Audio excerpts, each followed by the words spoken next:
Can you hold on a second? I have call waiting. Knock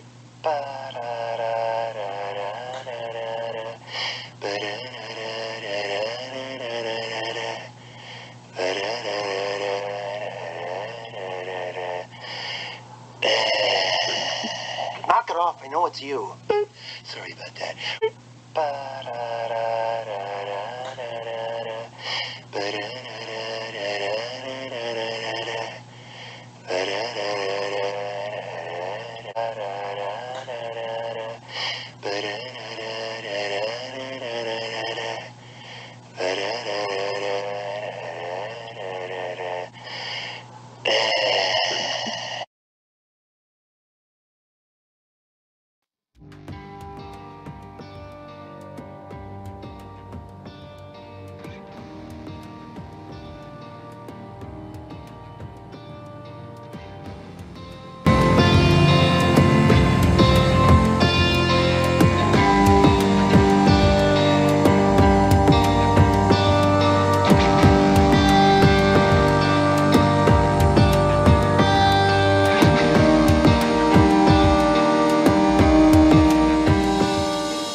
Hey. Huh? Oh, hey. You're the Kool-Aid guy. Yeah. What are you doing? Just waiting. For what? I'm just waiting, dude. Relax. Hey, is there any place around here that sells batteries? Guys, don't distract me, all right? I gotta really be up. So there's no organs or glands or anything, right? It's just a liquid? Yeah, it's just a liquid. I don't know if this is a weird question, but can I have some? All right, fine. Tilt your head back and I'll lean my liquid down into your mouth. Oh, now I don't want it. Oh, crap. Did I miss it?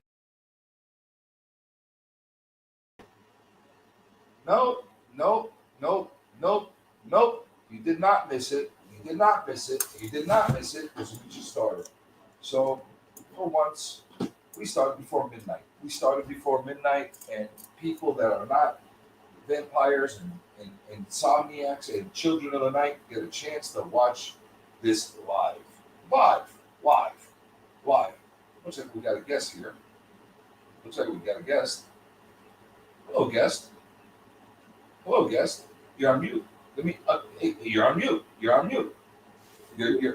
mic is not connected. There you go. That's what happens when we go live. You know that? Anytime we go live, they're gonna have glitches. So that's how it works. And thing sucks. By Instagram, I want to get Steve in here.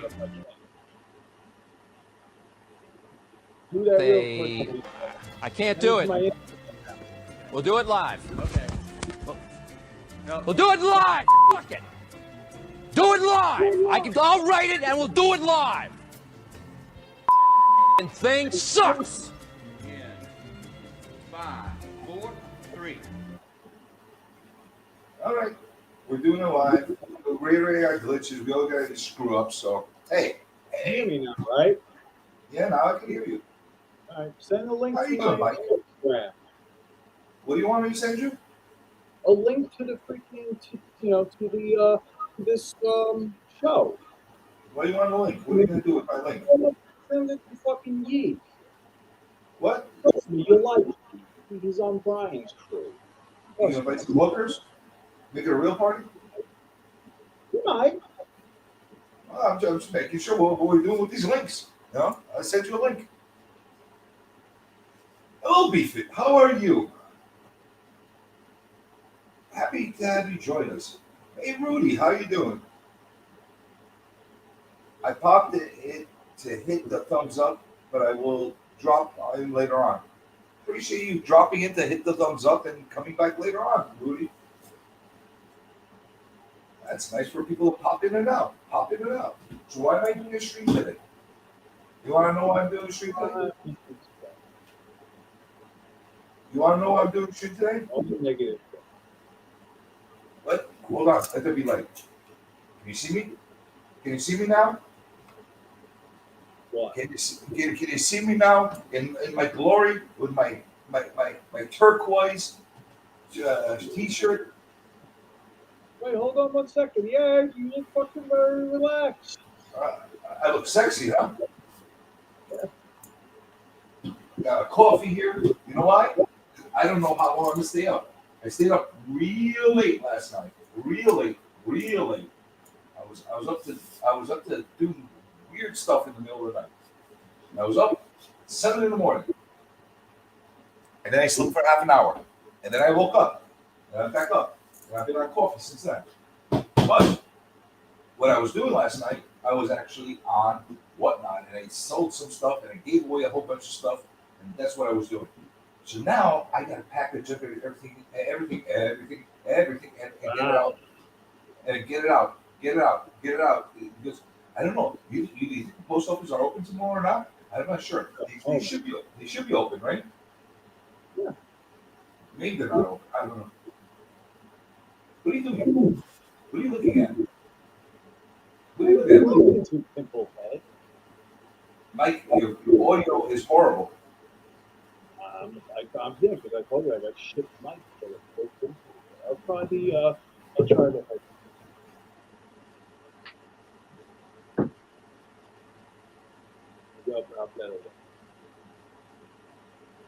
But I figured, let me package some stuff up and let me do what all the cool people online do. They package stuff and they package stuff and make you watch them package stuff. Let's do that. Excuse them though. Like, why would someone want to waste their whole night watching somebody pack stuff that's only? I don't know. Let's see how many nuts we could get to sit and watch us package stuff while we are obnoxious about it. Let's see how that goes. Hey, Beefit. You hear me good now? Yeah, I hear you much better. Much better.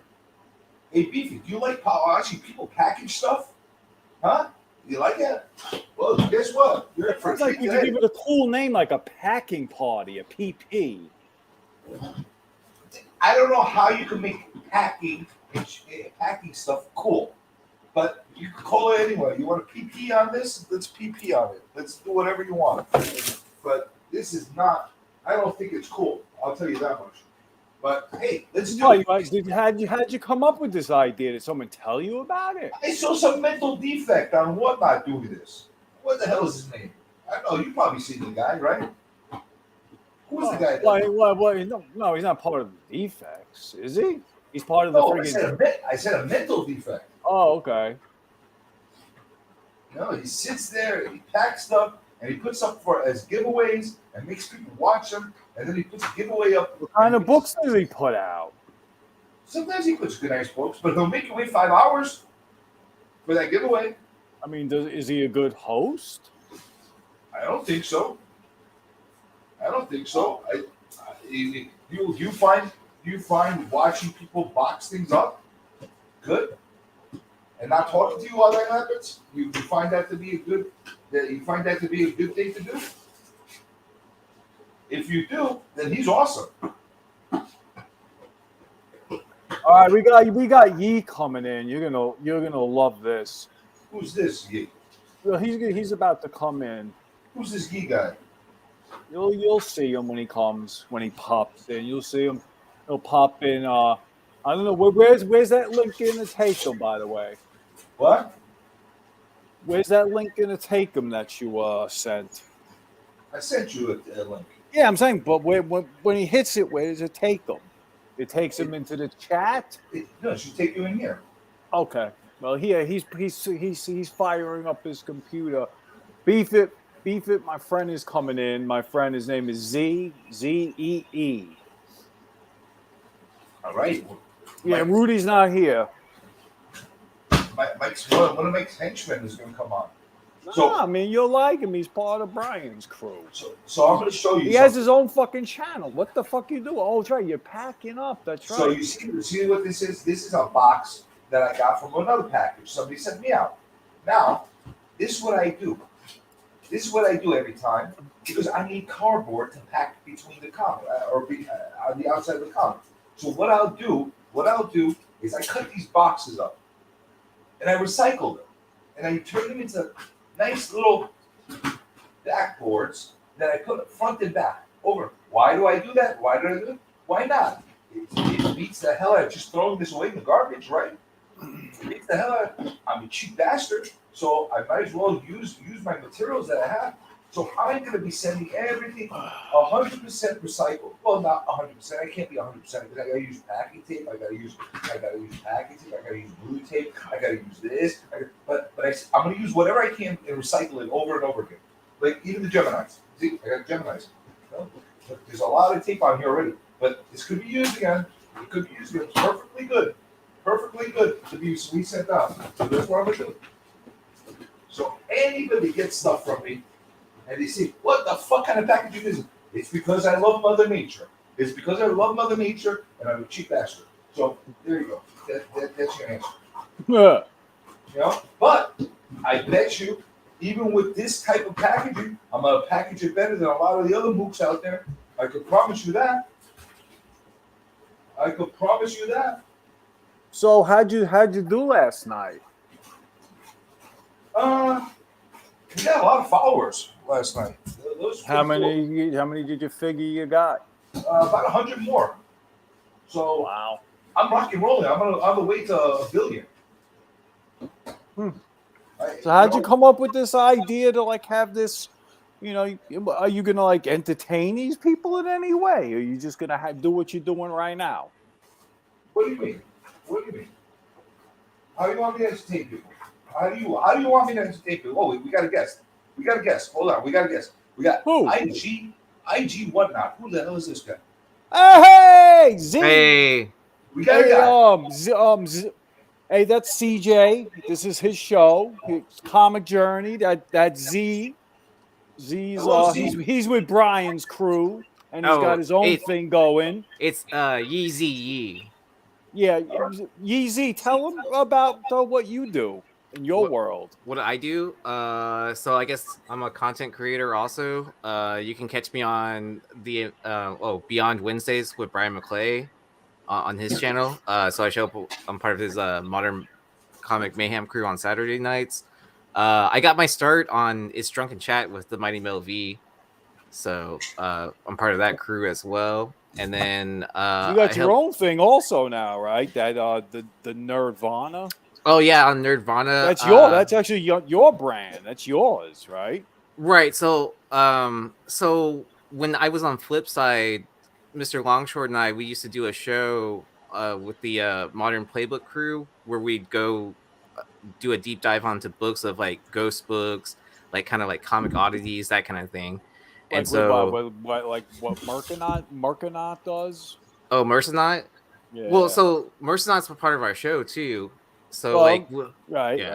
Yeah. So I mean that's what we tend to do. We just like talk about like overlooked books that like people tend to miss out on and stuff like that. So here's the So what's the here's the Conalon card. Oh, nice. Yeah, So it's already sleeved. Appreciate it. Yeah, it's all yours, brother. I told you. Yeah. This is the stack right here. Okay, All for cool. you. Yeah. For I your mean, you collection.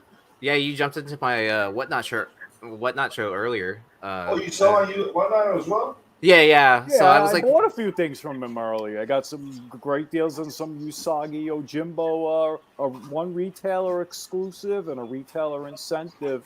He had fire. He threw down the gauntlet, really. Yeah, I mean, TMNT and Usagi. Tell him, brother. Yeah. I mean, I just tend to try to like bring up like shows that or like themed shows like where it focuses around like certain characters and stuff like that. Sometimes this is a free for all where I'll just like pick a pile of books and just see what happens. Yeah, you had a successful international foreign book show like 2 years ago. Yeah, so I remember I was in McClay's show and you got back late because you're finishing your show up. Yeah. So Matt Roybal had hit me up about like getting into foreign books, and then over time, like I had met Rob's Comics 81 and International Comics. So Rob and Josh, like, and they deal a lot into the foreign comics that are modern. So that's what I tend to like more of the modern stuff than the vintage books. But I mean, I still have some vintage stuff, like like next to me. I have Yeah, this I was gonna say me and show CJ like some of the stuff you showed that's me good stuff. earlier, I like the like Young that. Avengers version of the Foreign. Oh, you showed me. yeah, I can go grab those in just a second. Yeah, he'd love to see it after you're The gone. guy can't Yeah. complete just Shut the fuck up! Oh yeah, by the way, Just we show some. get wild here too. By the way, you Okay, can act any dude. way you want. Yeah, it's all good. I mean, I was part of the Drunken Chat crew, so I or I'm know. a part of I it. see Yes. you let yourself go a little. I don't. Yeah. You're more professional when it's a regular show, but when you're on Mel's show, anything goes on Mel's show. You can do whatever you want. That's pretty why much we it, do right? it here late. Sometimes we don't start this show till like 2 a.m. Okay, that's cool. Yeah. But, I mean, Brian, I sent Brian a thing like I sent you. He was all happy because he's used to always having to run everything and be the. He didn't have to worry about shit. He just came he gets in to be a and talking. he was himself.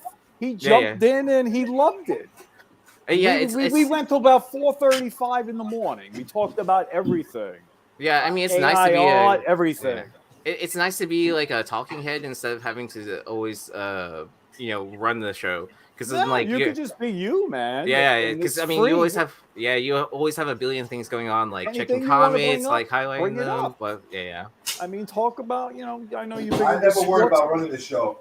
I just don't run away from me. That's all I do.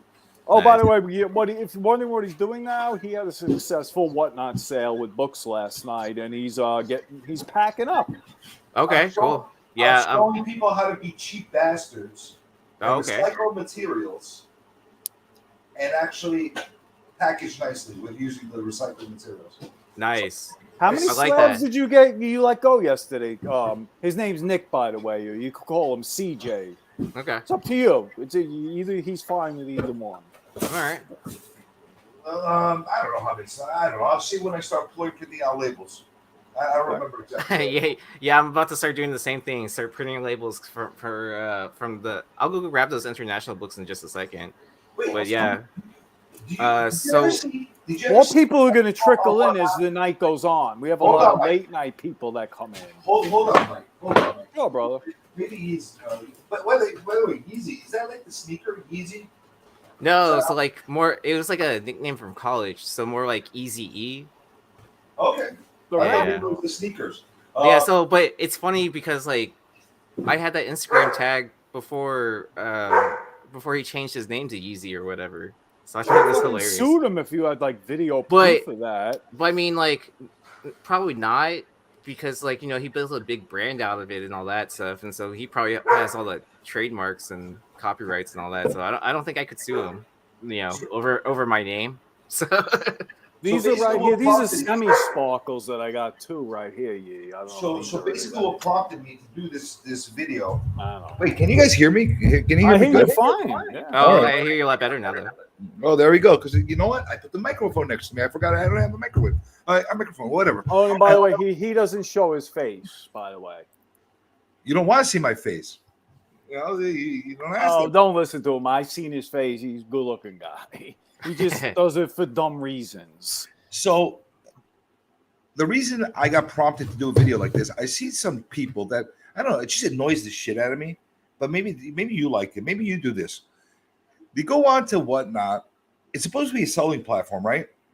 Right. And all they do is sit there and package stuff and ignore people and package stuff and ignore people and package stuff and ignore stuff that they sold earlier in their show. And I'm supposed to be entertained by that.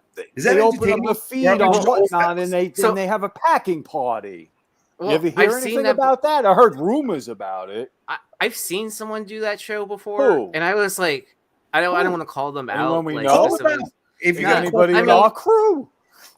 I mean, it wasn't like someone specific, but I mean, like, I did see someone doing that, and they had like 60 people watching their show, and I was like, my god! I was like, how the hell do you have 60 people watching your show? You didn't have 60 people in your show tonight. You threw down the gauntlet.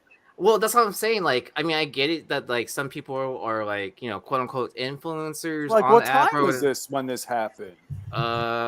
It was like in the evening time. Nothing special. Wow. Like probably like 8 Eastern, something like that. And then, so how do you think this person kept him there? Is it a he or a she? It was a he, and then okay. How do they keep all these 60 people there? just watching this person pack stuff that he's made a profit off of. Right. So he was just like listening to music, packing books and stuff like that. Oh and my God. Yeah, like he wasn't even talking to the crowd or anything like that. And so I was just like kind of like I don't get it.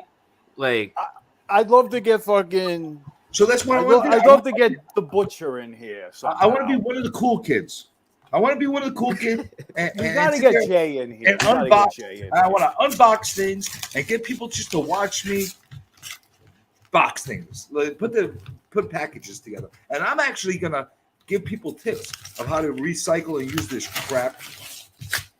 Well, that's the only thing they're gonna get out of it. You're not gonna put music on or nothing. Well, that's smart put too. a giveaway, something. I mean, that's smart of like recycling materials to like cut down on costs because like what like Gemini's, like how much do they cost now? Like it's like basically $1 a piece, isn't it? How do you think I'm going to be sending you your stuff? I'm going to be recycling from the packaging you send me with my books. You're going to get your same shit back. How's it going, Hey, Tom? Tylox is here. What's up, T? Come on Mighty in, brother. mustache. Jump in. You know Tylox, Z? Oh, you'll know him shortly. You're on mute, Z. I muted myself. Oh, okay. Yeah. But do you find this entertaining? Just to watch the jackass package stuff? Well, it's kind of interesting to see like how you're, taking a priority mailbox and like reusing it for repurposing it for something else. Like that's useful information, and it's like timeless like content that like it's people a helpful hint. It's a well, how many times can you watch somebody do that? How many times? How many boxes? I mean, let's say you have a show every week. You have a card show. You have a book show.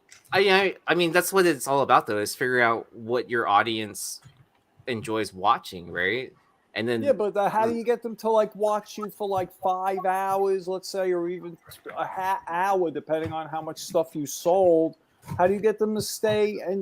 And you said there was like 60 people in the room. You said. I mean, the person was probably doing giveaways. I don't know. I wasn't in the stream the entire time. Like, so you just like passed by and I was just passing by. And you were curious, like what was going on. They do giveaways during these things. They do the giveaways. Yeah, they make everybody sit on there for like 2 hours. Is it good books? I have no idea, honestly. Like, I just kind of like saw it. I saw their title where it was just like packing books, blah blah blah. Oh my God! And then I jumped in. I was like, "What the hell is going on?" Because I was curious to see why 60 people were sitting in the room watching. Were you surprised who the person, whoever it was, or you pretty much thought like this person would do something like this and waste people's time and have like the power to hold them in some sort of like Jedi mind trick? I was impressed. I was mesmerized. I was mesmerized. I'm like, how the hell? I was mesmerized more at the fact that how many morons are sitting here watching this more than him actually packing and putting the stuff together. I was like, what the hell is this? Hey, Brian, is Tylox in the green room? No, he didn't jump on. I don't know if he's working or not. Yeah, he probably is.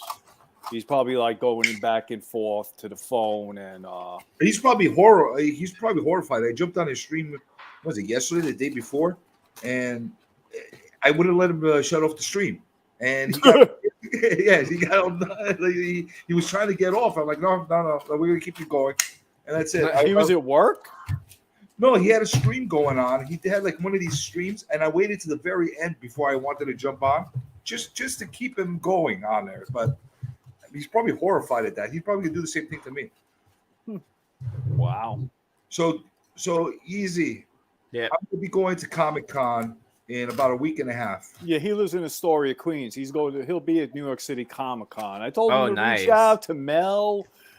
Mel put the flag up. Am I wrong that he's like, anybody who needs help navigating that's never been to a con before? You were there a couple. Mel put the flag up. He said, anybody who's going to be there for the first time, you come find me if you know me, introduce yourself, and I'll know who you are once you introduce yourself. I said, reach out to the fucking defects. They'll be there. I mean, if you see freaking Erod, any of those guys, they'll help you navigate around the con. Yeah, I know Ninth Wonder is going to be there. I'm Yeah, pretty sure. exactly. I'm pretty sure Vintage Comics and Toys, if you know him, Phil. Yeah, He's tabling there. Well, I mean, the Bird City is going to be there. Yeah, Hive's going to be there too. Yeah, Hive is just going to be. I think they're just going to be wandering around the con. If I'm not mistaken, you're gonna have pretty much all the heavy hitters at this con. Everybody's Yeah. going to be there. Is anyone going to Baltimore?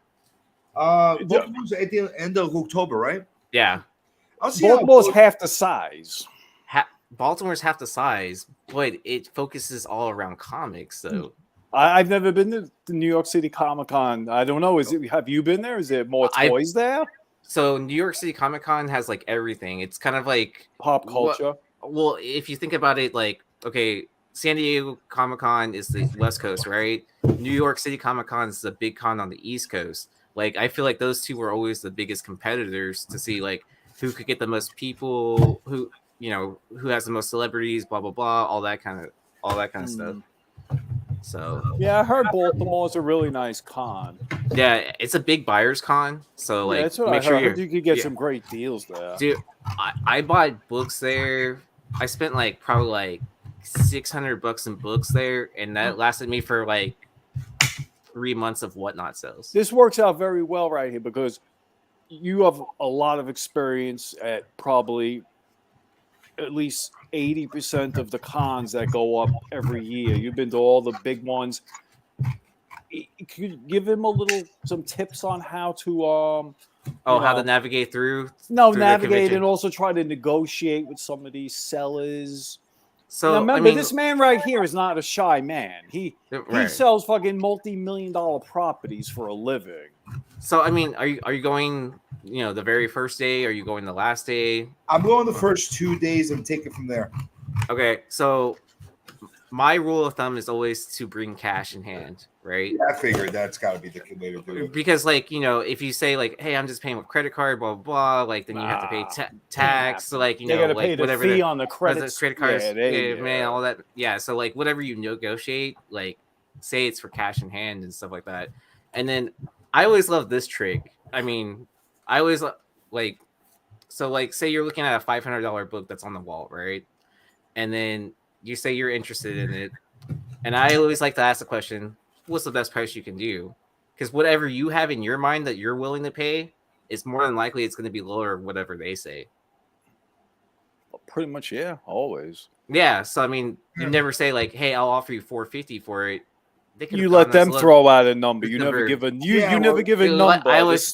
I let Yeah. them throw out the number first, but And then you can work from there. You have an exactly, idea now. yeah. So you can get a idea of what their room is, right? That's kind of like a negotiation 101 kind of thing, I think, though, right? Yeah, he's always like, you never throw out the number first. You let them throw out the number.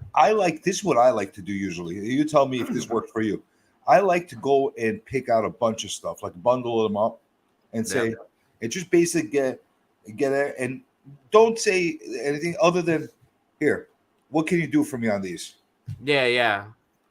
Have the books in hand. Put them that's a on the good approach. spot. Put them on the spot. That's a good approach as well too, because like you have a big pile, like And that's he sees inventory. dollar signs to seller. Right, He's not letting you walk now because he knows you're willing to buy. So it's not like I'm haggling on a one giant size number one or something like that, and we're like, he knows what it's worth. We're talking about that one specific book. Right. I'd rather take a bunch of them and just say, you know what?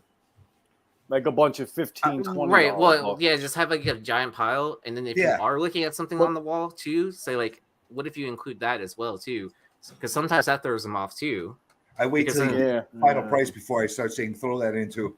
Was that you in that clip playing the guitar, Z, that you put up on your IG earlier? Was that you playing the guitar? Yeah. So I am a live musician as well. Damn, dude, you were fucking jamming, man. Yeah, I'm in a slam hardcore band called State of Filth out of Texas, out of Houston, Texas. Send Comic Journey the link to that video. You don't have a Texas accent though. No, he's not from Texas. He's from Arizona, right? No, I'm from Texas. Oh, are you really? I thought you were I from mean, I live State. in Houston though, so like it's the biggest like what? It's the fourth largest city in the U.S. I don't hear the accent though. Yeah. I don't hear the accent though. That's. I mean, I do say y'all and stuff like that. So. Oh, do you really? Yeah. We got to get some y'alls out of you. And this So you live in Houston right now? Yeah. Okay. And who's your football team? Cowboys, Texans? I actually don't like football. Because I know you know more about cards than Well, I mean, you see, know I watch everything more- about cards and baseball, and basketball, See- and hockey. See, I know more baseball and basketball.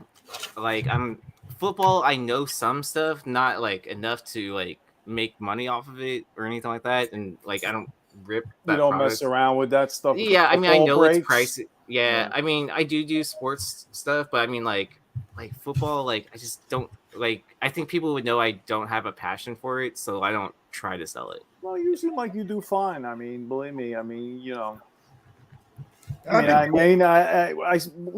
see me. I see you in different. You're always on that side, and I'm usually in the chat, but I'm there, and I see you. You know a little bit about everything. I mean, you're always able to like cut in, and when Brian just. He's on this goddamn freaking this AI art thing. He's like loving it, man. No, really, he's like digging it so much, and I agree with him. I think AI art and original art and pages are going to is the future. I mean, When you say buying AI a art, page what do you from mean by a comic, what do they call it? The original. From when a comic is drawn, like the original print of one of the pages that's in black and white. What are those called? If you could buy one of those, Original pages, and then you frame them. Yeah. That's the future. I was watching a video on it yesterday. Well, I mean, I know a lot of people have been buying up original art, like individual pages, where it has like all the test print lines and everything. Yeah, like, and that shit gains value quick. Well, I mean, because there's only one of those. Like, it That's doesn't the most exist unique thing in the world, right? So I mean, like, and so there've already been like groups of people that have been like, focusing in on when's the first time this character appeared in a comic, and where can I find this original art? Who's the artist? Blah blah blah, or who's the art dealer that has it? And a lot of that stuff has been bought up, but yeah, I mean, it's still a good play, honestly, because like some stuff like sells for super cheap, some stuff is like crazy ridiculous high, like what that the first time you see Spidey in the black suit, right? That was like what a $2 million page, $1 million page, or something like that. I'm gonna go see if I can find this video again. Original art is, and I want to send it over to Yi so he could see it. How the fuck do I do this? I'm like retarded I'm retarded with my Mac. Well, actually, I shouldn't say that because some moron's gonna be listening to me and they're gonna say, "Oh, you said it never could go wrong." Yeah, you could go wrong sometimes with original art, but for the most part, there's a healthy collector's pool for that. Right, yeah, exactly. And you expand. It's not only comic collectors that are buying that. You have art collectors that are buying just art that want those original pages. Yeah. Especially if you have an artist that expands to other universes other than just comic book. And they do Nick's an artist, by the way. I don't know if Okay. you knew that, Yi. He'll show you. Maybe he'll show you some of his latest work. Well, I mean, I like, hope he would. I hope he would. I mean, look at like what Alex Ross, like, how often is he actually doing comic books now? Like, he's doing like full size murals inside of Marvel, and then they just happen to take like, well, that's what those timeless covers were for him or whatever. One of my drawers back there is filled with timeless covers. The fucking where they spotlighted a headshot of the character. Those are the actual like drawings from the murals and stuff like that of those characters at the Marvel like studio or whatever. Yeah, like that's a true artist. The one that's got value is the fucking Ghost Rider one. That's Strange Academy number. I forget, but that's the only one that's got any freaking value that's documented in cover price. What I will say is this though. So everybody's got to be careful. I know there's trends. I know there's NFT things going on and all that stuff. Yeah, I'm gonna send you a video. But keep talking. A lot of people are taking a lot of value in the digital art, and there is some value in that. However, a digital art piece, you can never have the original. You can't have that original piece because it was created on somebody's computer that's been mass distributed, and it, even if they say it's a limited print count, that can always be printed again because there's a Right. original that's on somebody's hard drive. Well, So there's big difference. A lot of people are trying to put the value of a lot of that digital art, which is beautiful art, on the same level as stuff that's done on oil, on canvas, and et cetera, et cetera. well, I mean, like you People could gotta be a little always, careful with that. yeah. I mean, I know some artists they do like what prelim sketch drawings before they take it to a digital into a digital media.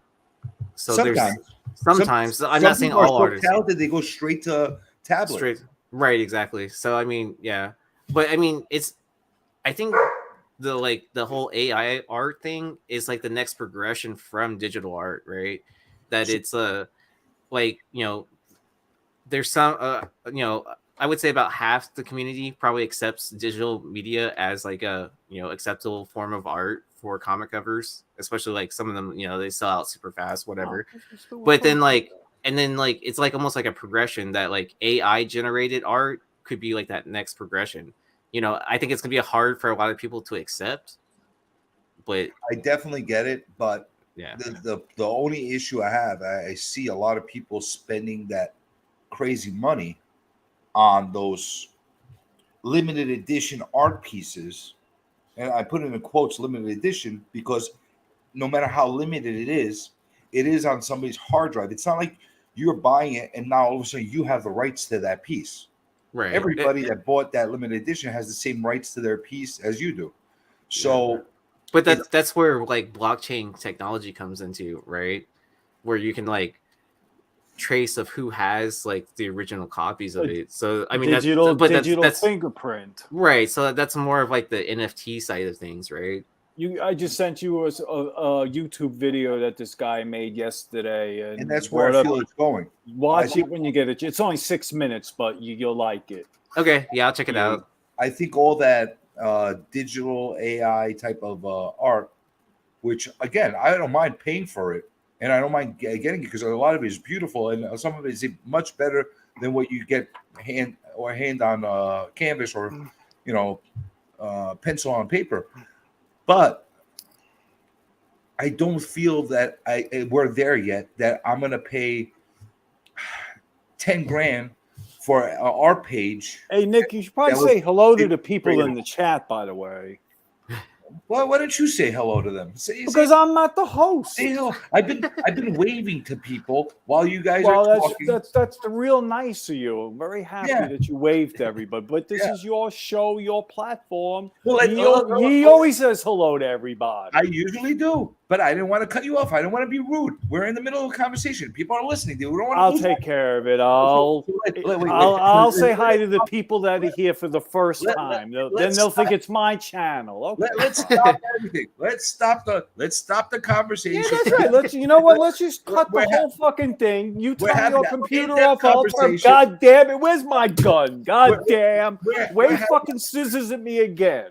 This is what we do. Are you sure y'all aren't in Texas? Like guns. Oh, like, I live in Florida, so okay, guns are Florida. just as easy to get. I'm in New York. Okay, I literally have my piece right here in my drawer next to my bed.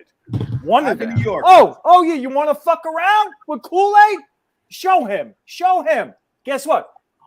Oh no! Do it.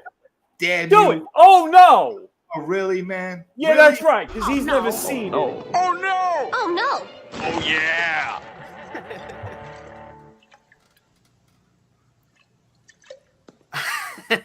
Okay, can I ask everyone to please stop saying "oh no" in this courtroom? Because the fucking Kool-Aid guy's gonna keep showing up. Thank you. All right. Hey, are we live right now? You got it live? This freaking guy. I can't do it. We'll do it live. Okay. We'll do it live. Fuck it. Do it live. I'll write it and we'll do it live. And thing sucks. 5, 4, 3.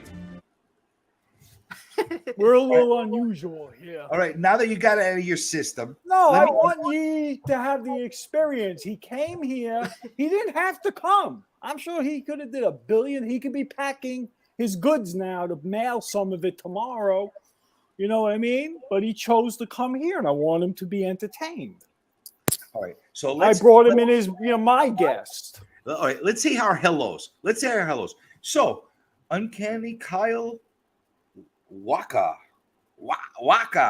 Holy shit. We got 2 people from New Zealand on this same channel this time. Hey, is your buddy from Australia, the Spidey guy? Is he here? Oh, he comes on late. Okay. Yeah, It's but the- by the way, we get a lot of people from around the world, see? Yeah. Well, Because we go like sometimes till 6 a.m. Yeah, so like whenever I first started podcasting, because it was on Drunken Chat, my first like couple of Tylox, fans. come in. I want you to meet my man here. Tylox, yeah, but- come in for like a minute. I think my first couple of fans were from like Singapore or something Really? like that. Yeah, and then I had a few Australian fans as well too, like where they would just like message me on the side and like, "Hey, what's up?" Blah blah blah. Yeah. You know, I'd like to get Pete in here. Renner, his show's over.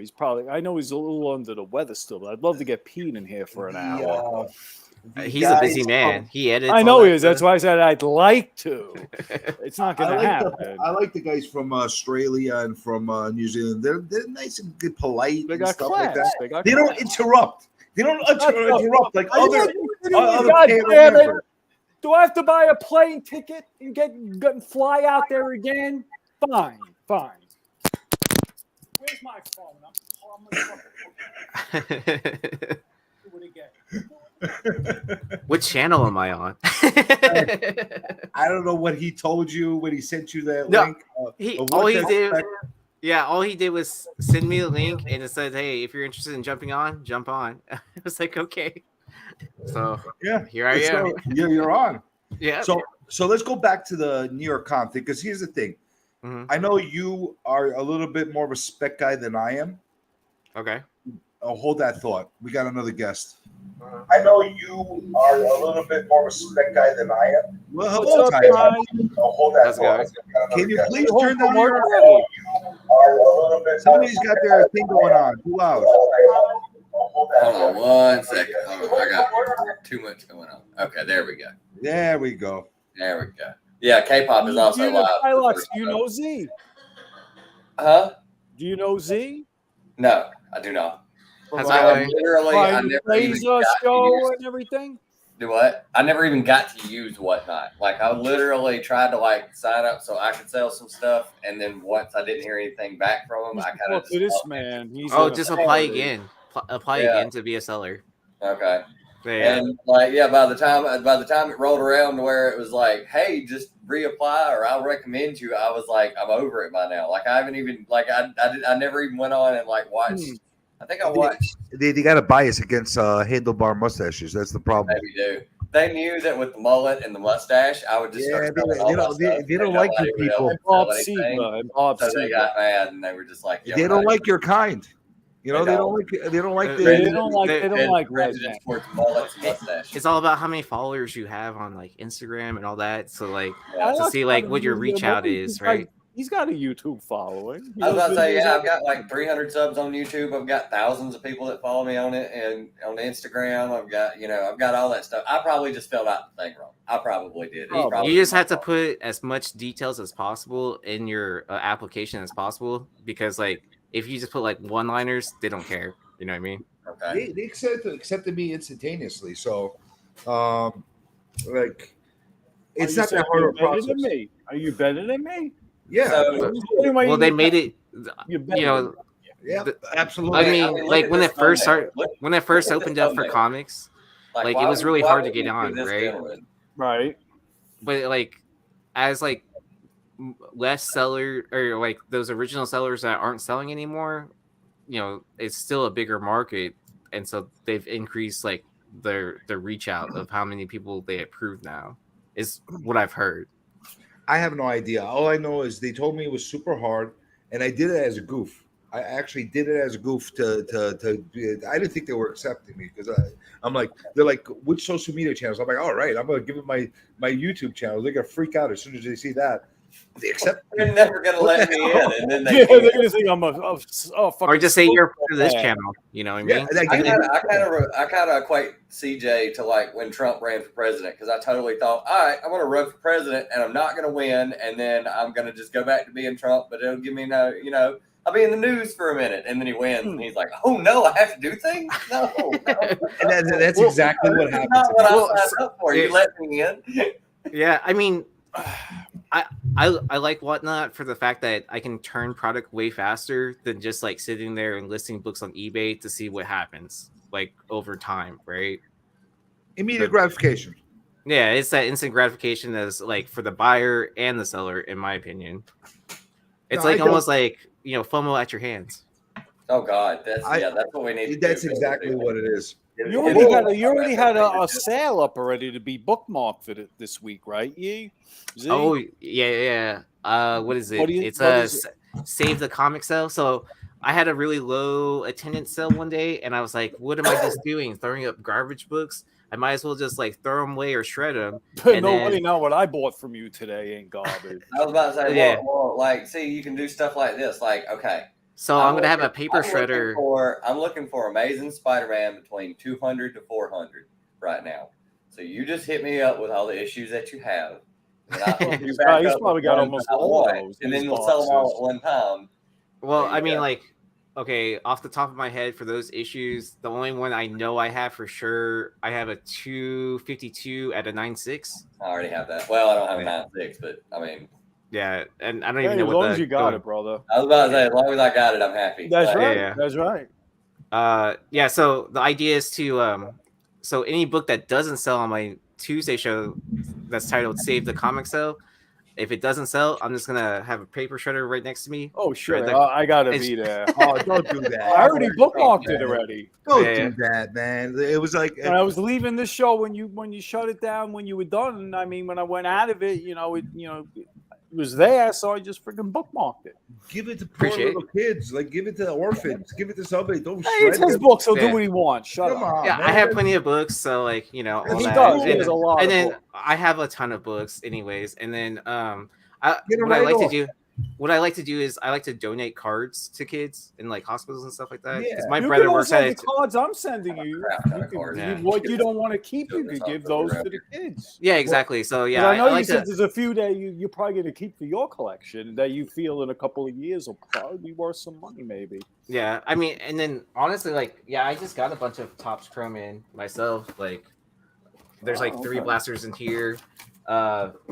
This Now, I did bought you them get all. those going to be the same ones that aren't going to have the 4 or 5 new rookie 6 SIGs? Oh, the short print, Yes. extended short print list.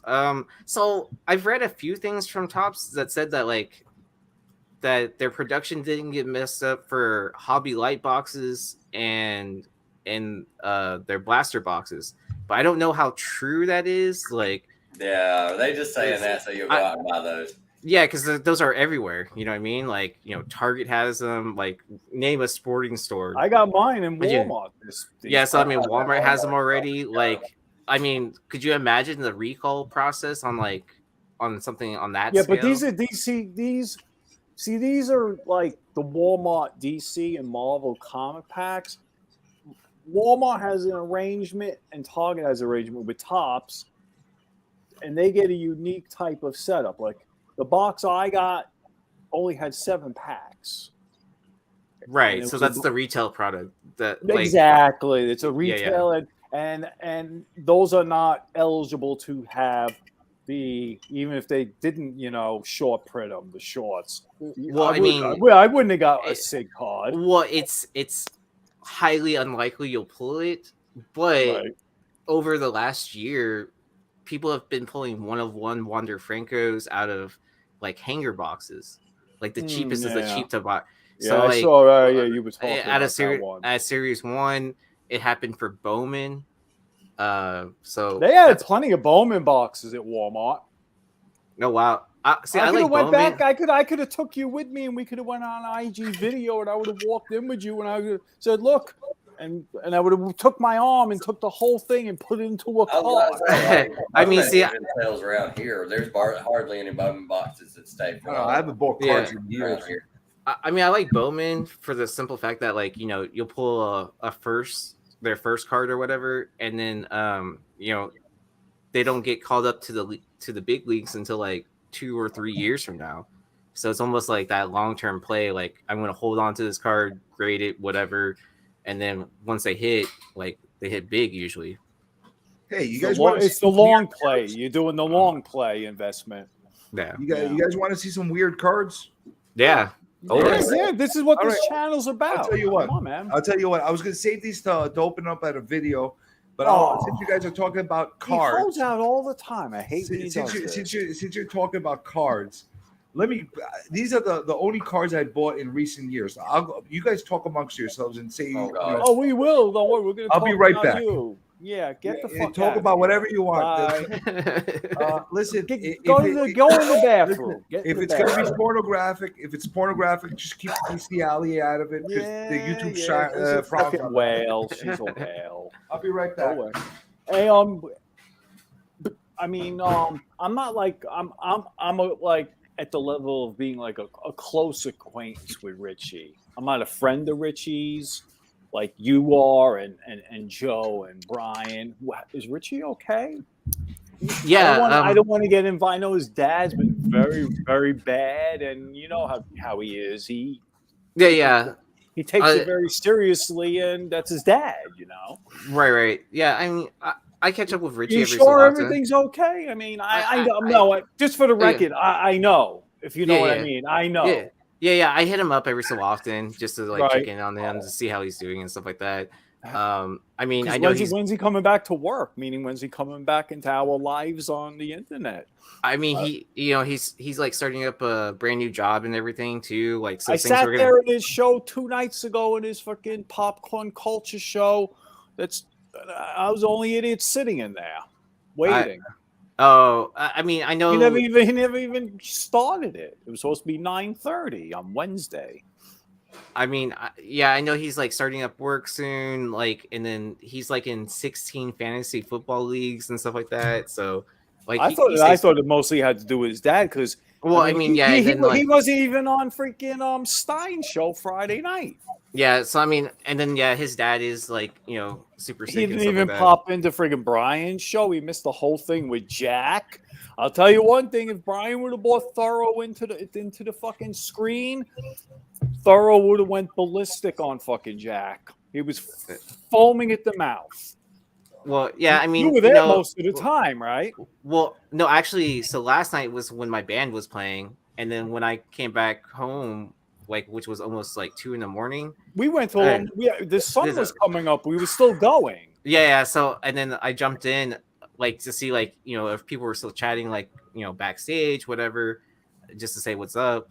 And then I saw that they were still live, and I was like, kind of like, oh, cool, I'll just jump on then. And we had then, like 160 all night in the room. Yeah, and I didn't expect to see like I didn't expect Jack to see just showed up out of nowhere, and Okay. people went ballistic. And Jack and Brian told him straight out he's not going to bring him in. He's not going to send him the link. He's not going to let him come in because he's closing shop up soon.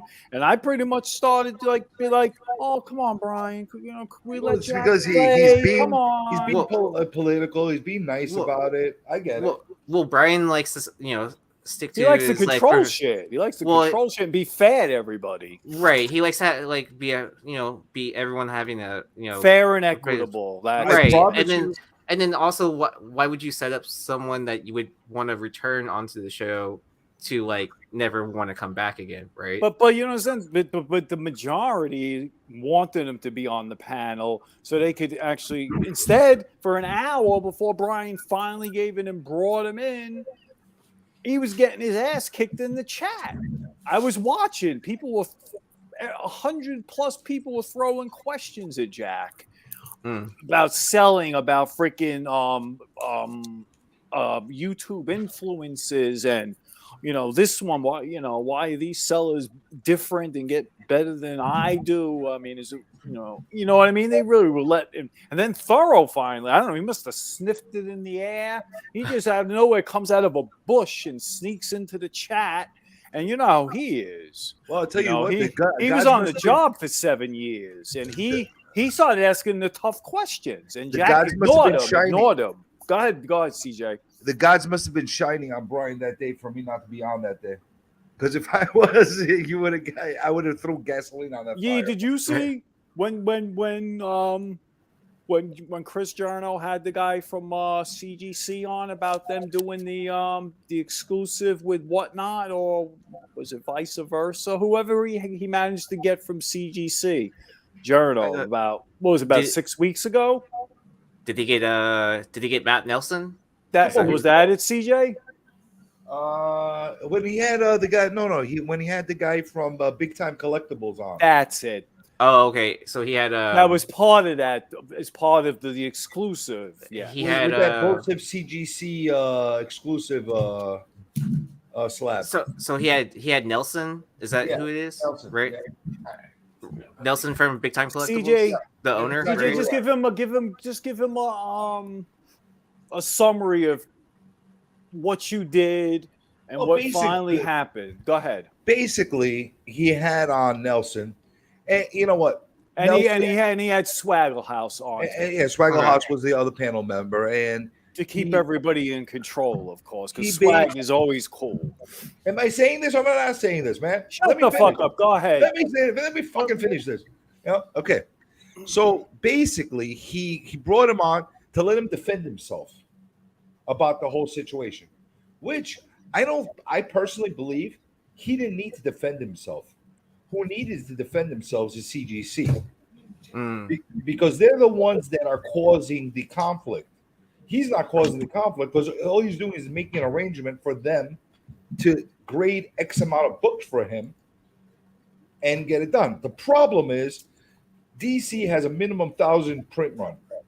Oh, yeah. Oh, it's 3,000. DC's 3,000. There you go, 3,000. Yeah, both of them. Marvel and DC are 3,000. Image is 1,000. Image is the one that's 1,000. Yeah, but he made 3 different colors of tiers. Oh, okay. So it was 1,000 per tier. Okay, yeah. So if you do something like where you have a trade dress for then that's 3,000, and then you can do like virgins or minimal trade dress at 1,000 each. So then Correct. So on one of the variations of those books that they had, I don't know, you're familiar with the whole situation, right? Yeah, you're talking about the 30th anniversary for Death of Superman, right? Correct. Mm-hmm. So he basically was going to have the 1,000 that he wanted to have hand selected, 300 pieces out of those 1,000 to be graded CGC 9.8, and then the rest were to be disposed of. However, CGC was going to be the one that was in control of disposing those. Okay. Now, are you starting to see where the conflict is coming into place? Yes, because they have to sit there and grade whatever amounts until they hit 300, right? And then they're the ones that are responsible to dispose of it. But then, like, they could do like pretty much whatever they want with it with the print run. So I have a question. I had a question. I said to myself, "Hold on a second. Are we going to see video footage of them disposing this stuff? How are they going to be disposing it?" Right, because this happens a lot of times too, right? Where a company that prints with either Marvel or DC will say, "Hey, it's this many copies." I've seen there are stores that sit there and show you the video footage of them, like either like disposing of them like through a shredder or whatever, or they dispose it through a paper company, and you can see the paper company, them loading up the boxes and the disposal company picking them up or whatever. So it could go either or way, right? It could go either way, but the thing is, you have no given proof, and considering CGC's track record of being incompetent, because they've done very incompetent business practices in the past. Yeah. They've done very. Sometimes it's not because they're doing it on purpose. They're just morons, as far as how they operate their business in certain ways, or they're arrogant. It's one or the other. You know? Or yeah, I mean, and then they just hired a bunch of people too. Correct. Like so, I mean, and I would assume that like maybe 1 out of every 5 people that got hired from CGC are actually comic people, right? Yep. I mean, because like I assume that it's probably like the pay is probably equal to like whatever a warehouse worker in Florida is getting paid. Yeah, somewhere in there. Pretty much, you're probably right. So I came up with a solution for everybody. I said, you know what? Why don't you do this? Since you want to do it and you want to have good faith with the community, why don't you rip off the covers of every single one of those excess books? See, they've tried that before though too, and then like that happened to CBE's High Republic #1, where it was the homage to Clone Wars. Yeah. So they ripped off the covers, and then people sent in the coverless copy, and then the 9.8 ended up through CGC. Well, how do you get a 9.8 on a coverless copy? That's not possible.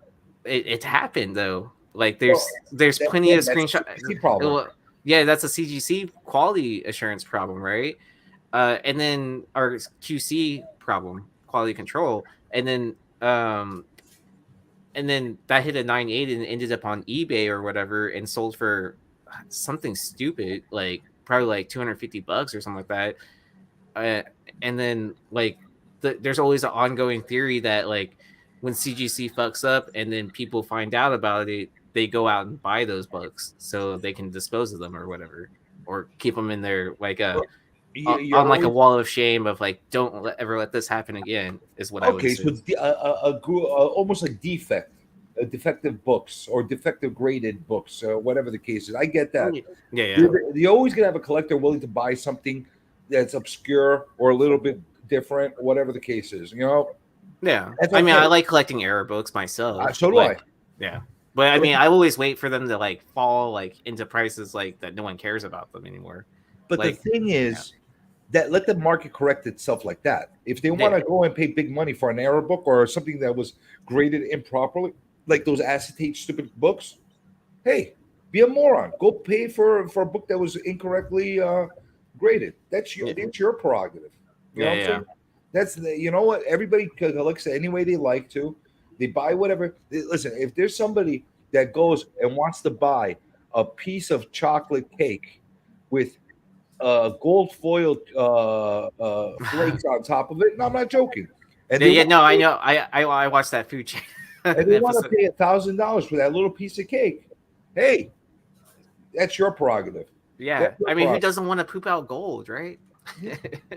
That is your prerogative. Do you value it that way? Doesn't mean that you're going to set the market for that because of that piece of cake that you're buying. But hey, that's your prerogative.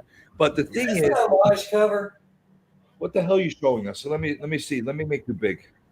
Uncanny X-Men number 508, written by Matt Fraction, art by Greg Land. Is that an homage cover?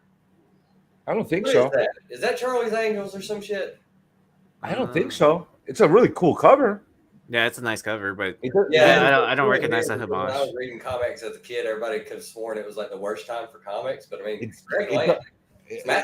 You want to hear something funny? I just ran into a homage cover that by accident. Let me show you this. Like I was going through a bunch of dollar books that I have in my inventory, and it was funny. I came across this. This is a pretty cool homage cover, right? Yeah, to X-Men 101. To the X-Men? Yeah, 101. X-Men 101. Yeah. I was about to discard this, and just because of the cover, I just kept it. Yeah.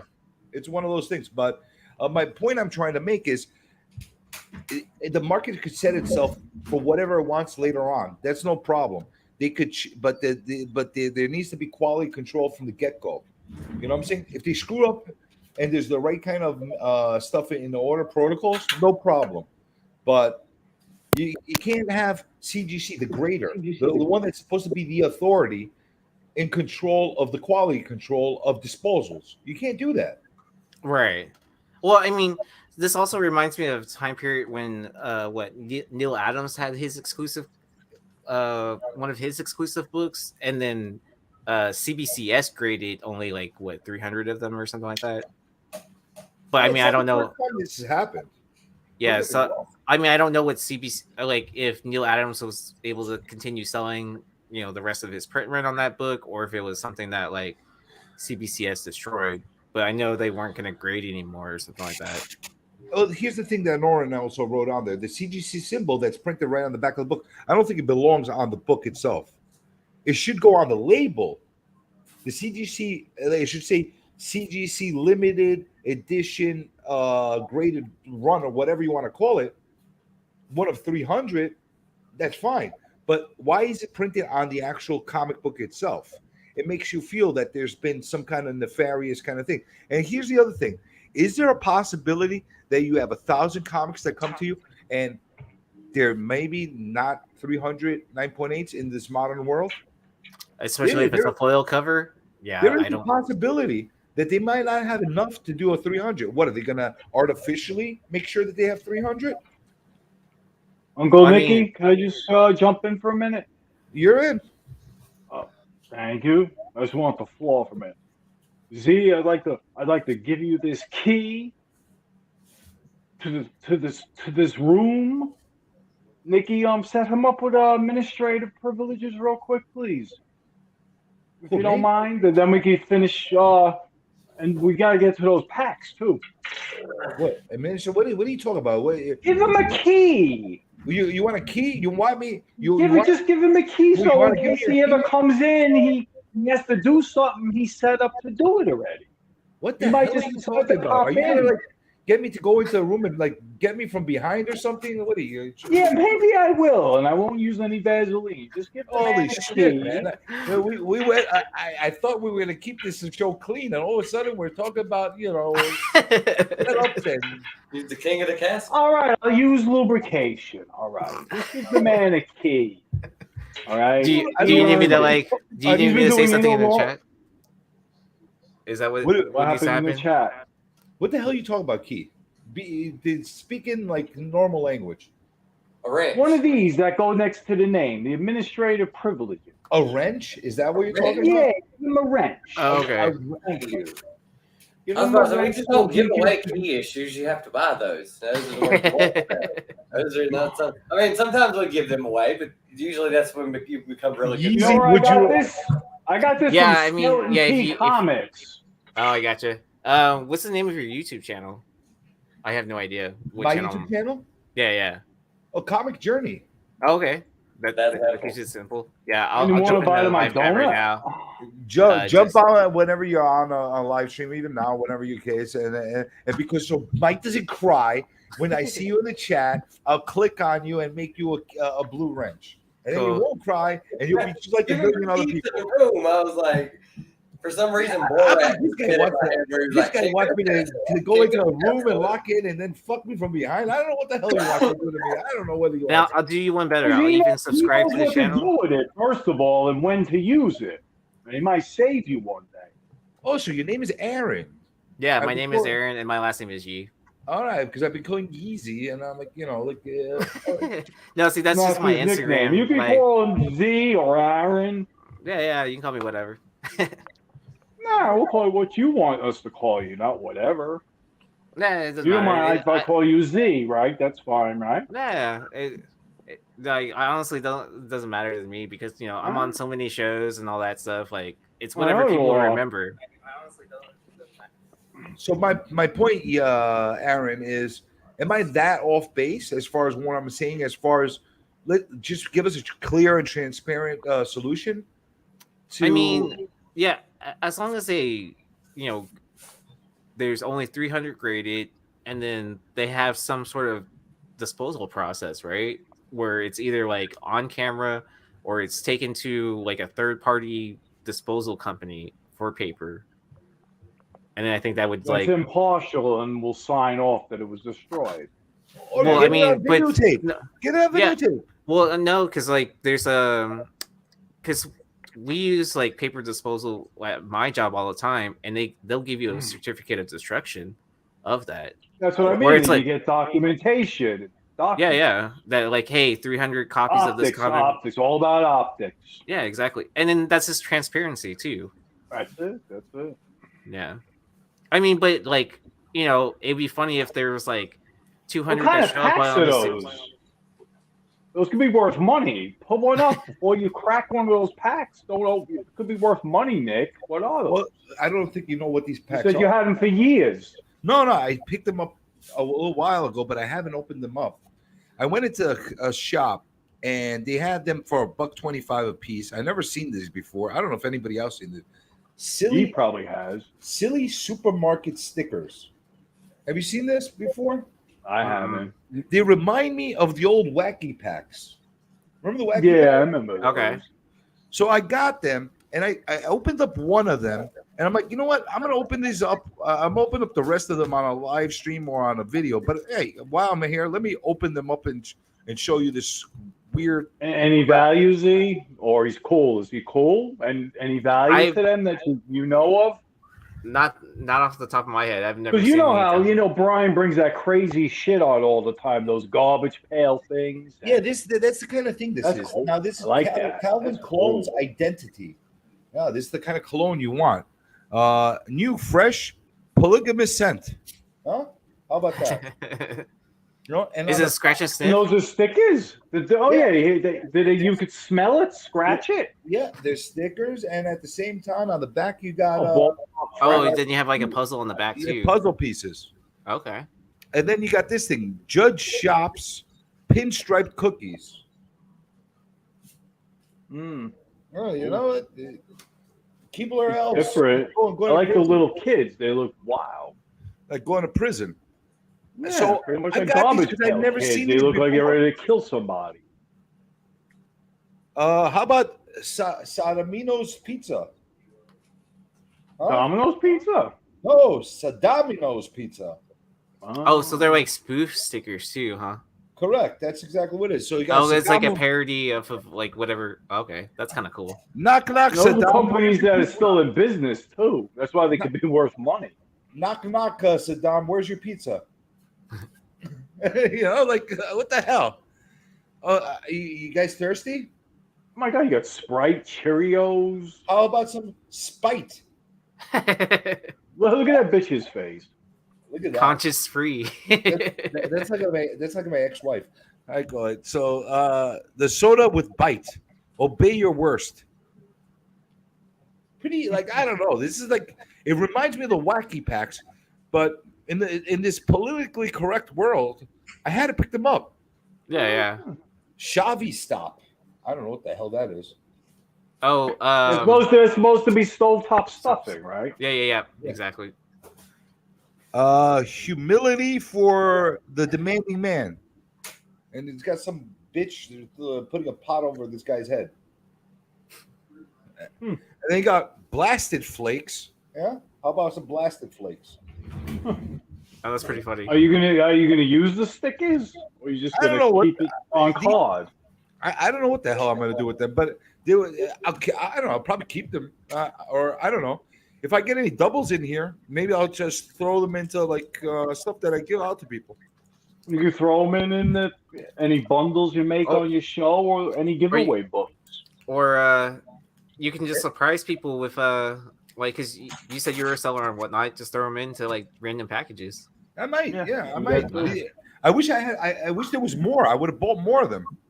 These are Beef poor Artie. my favorite, Chef Boyardee ravioli. I still Poor eat Artie that. meatless. Poor Artie meatless. Oh ravioli. man, now you're getting me hungry. I'm gonna go make a can. How about a little bit of Weerios? That's what I need for this show. For Cheerios. No, Weerios. Oh my god, it's just like you. Turn it away. Turn that shit away. You're gonna scare the kid. I think this one's perfect for the show. And then we got some Krusty Kreme donuts. Huh? How about some Krusty Kreme? That's pretty funny. Wow. How about that? We got another Those are identity. pretty cool, All right, man. so we got a duplicate of this. And we I got know a what you duplicate gotta of- do with it. Oh, we got a Sadamino's pizza duplicate. Huh? How about Oh, that? we got ragu tomato sauce there, my favorite. Now we got runs only when you eat it. How's that? Oh, Ronzoni No, runs. or ragu. I mean, is it like a joke on ragu? Or Well, this is really, this is the kind of ragu that gives you the runs. Okay. You still have the price tags on those? Well, that's how I bought them. They were $1.25. He had 5 packs. He gave them for $5. So What was it? Your comic shop had those? Yeah, he just had them there. And he had a couple more. I should have just taken them all. But I'm like, Should have bought the whole box. You I just got should a have. deal. I should have. I went back again. He didn't have any more. They're good to give out for Halloween too. Yeah, Instead of candy. I'm a sucker for this kind of stuff. I miss my Garbage Pail Kids. I mean, they're coming back with a lot of Garbage Pail Kid stuff now too. Like Stop, another duplicate. Tell them what Brian opened up last week. Remember the little things he opened up last week? Yeah, he had That like he got these, a Target.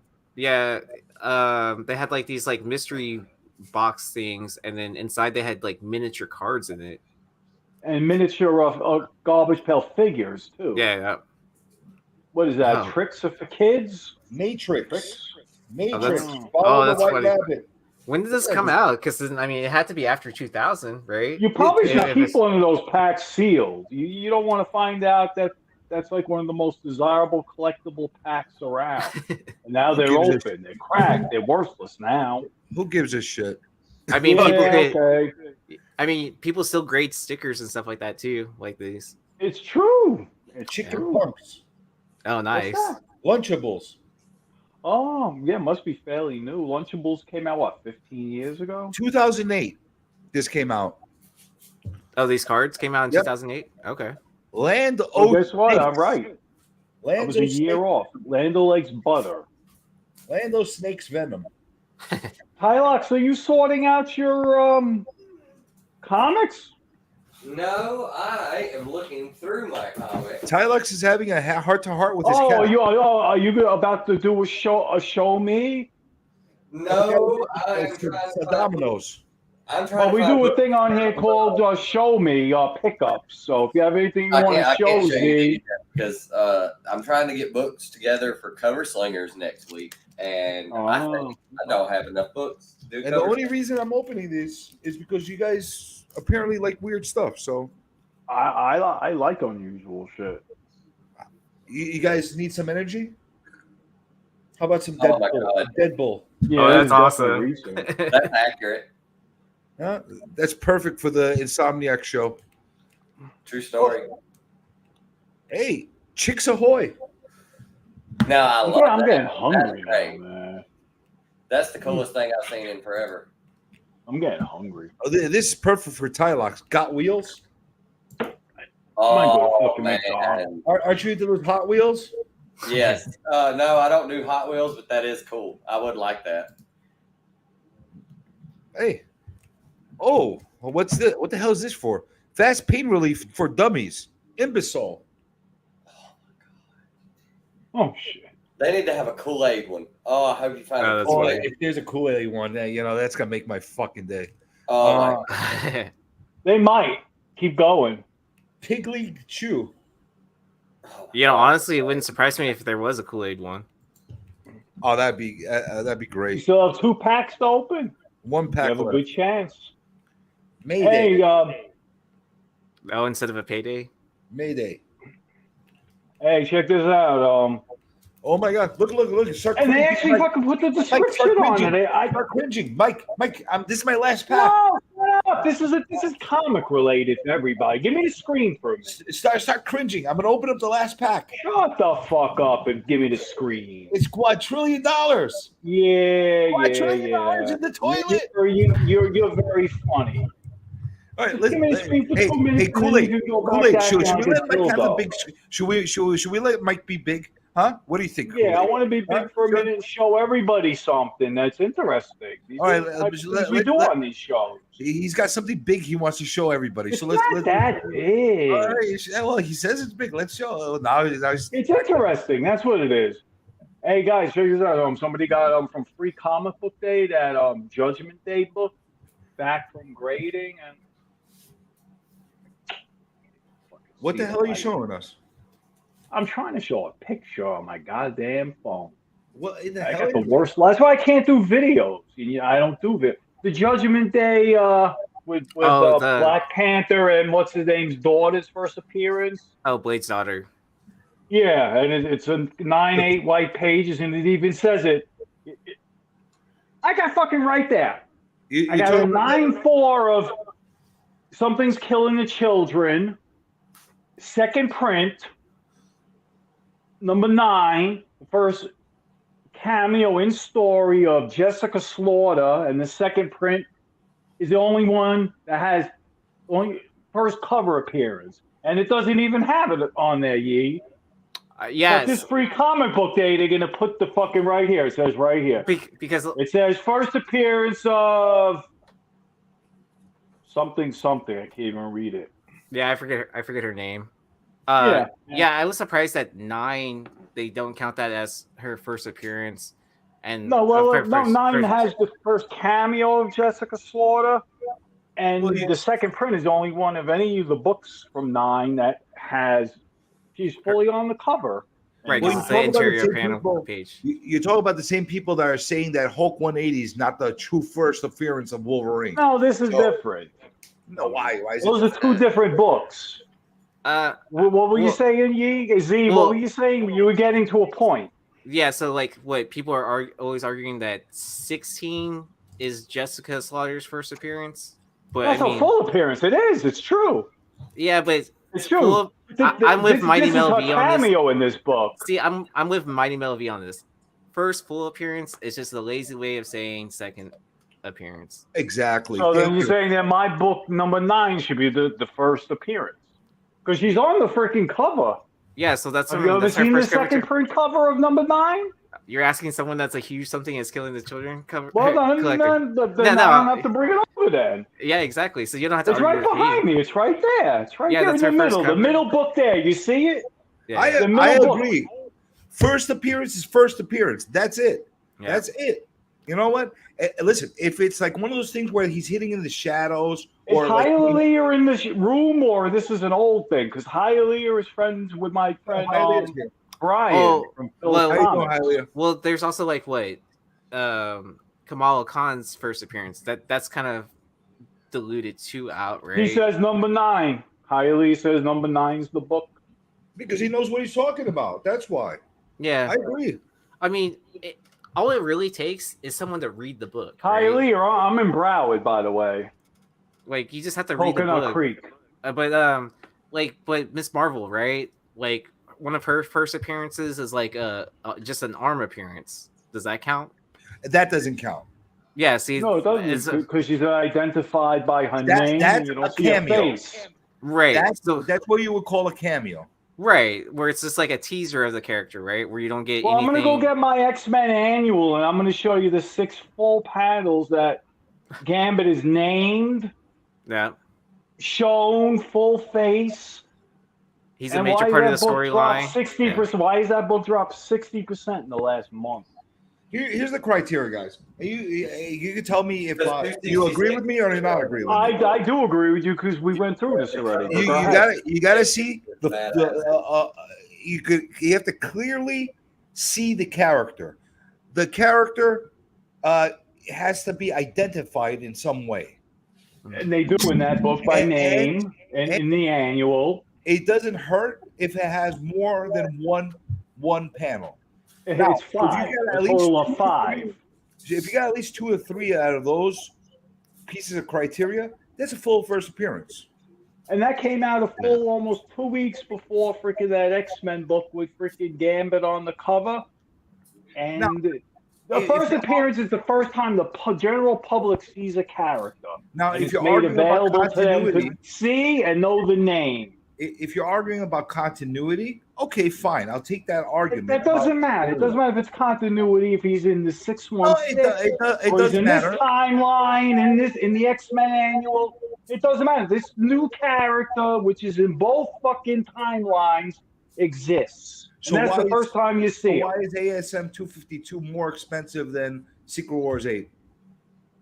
That's a good question. What do you think? You tell me. Well, wasn't always traditionally like Secret Wars 8 was more expensive than 252 until recently. Until recently. Now, Yeah. all of a sudden, I like my Marvel Team Up 141. It's the nicest cover. I don't care what I'm a fan of the Spectacular Spider-Man number 90. Okay. Well, no, I'm That's just a fucking dope cover. I mean, because that's a what Marvel Team Up 141, Spectacular Spider-Man 90, and Secret Wars 8 all came out around the same time period. pretty much. No, Secret Wars 8 came out a little later because of publication issues. Now that's why everybody's having the issue. Now here's the thing. Here, let me throw a loop, a thing in the middle of everything. All those go out the window because none of them are the actual first appearance of the black costume. Marvel Age 12 is the one that has the first. Yeah. So why are we people? See, and then we should throw out 180 as an argument too, then, because it's all about Foom 6. Yeah. Look at Mr. Comics there.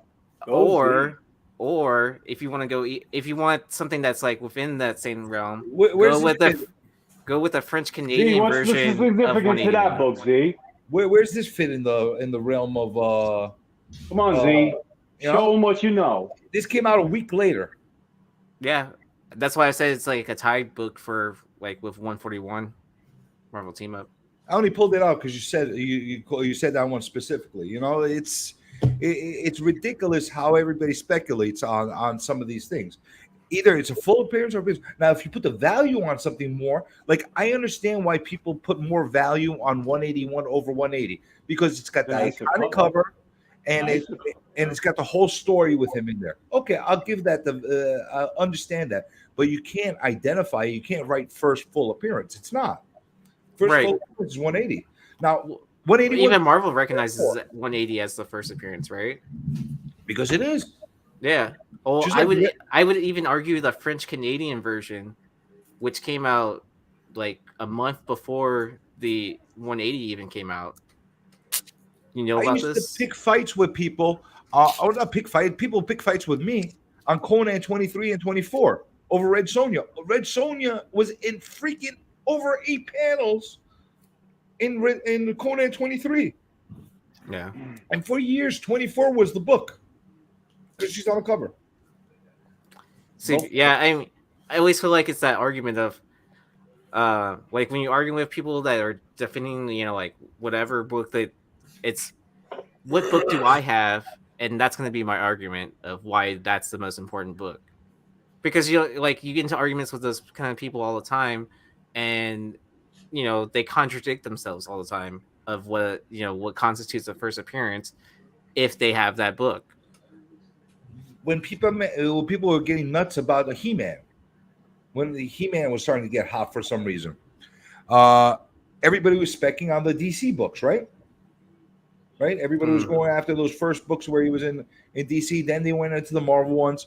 But the truth is, they all go out the window because those little mini comics are the ones that he first appeared in. Yeah. And you could tell me, well, it's not a real comic. Well, you know what? It is his first appearance in a comic type of setting. So, you can't just because you can't grade it doesn't mean that's not the first book that he was in. Again, the other ones. I'm sure there's some company that will grade it. I'm sure there will be, but even CGC was like DVDs, like insert comics. Like ASM 300. That's like the size of a CD case or whatever. Yeah, I'm sure they'll find a way to be able to. First true appearance in any type of like comic or mini comic, or believe it or not, and this is something I got from Bill Made Studios. First appearance of Rick and Morty was a mini comic in a DVD before the comic ever hit the stand. See, the Good Morty, and that's so hard to find. And he's been picking these up for years. And you got to be careful for bootleg ones now too. Yeah, he knows all about it. Believe me, he knows how to identify which is real and not. I can't remember which one's the real one. It has either one staple in it or it has 2 staples. Like whichever one. Ask him. Yeah, I don't know. He explained it to me, and this was like 6 months ago. I forgot. He knows all about it, and he's building up a big nest egg with these fucking things. Ozzy hit it right on the head. You write down those Marvel cards, that original inaugural Marvel card collection. They used to say 180 was the first appearance. They've even said it recently too. Like, you remember when they were relaunching the whole Powers and House of X and Powers of X, and they were doing character spotlights in the books.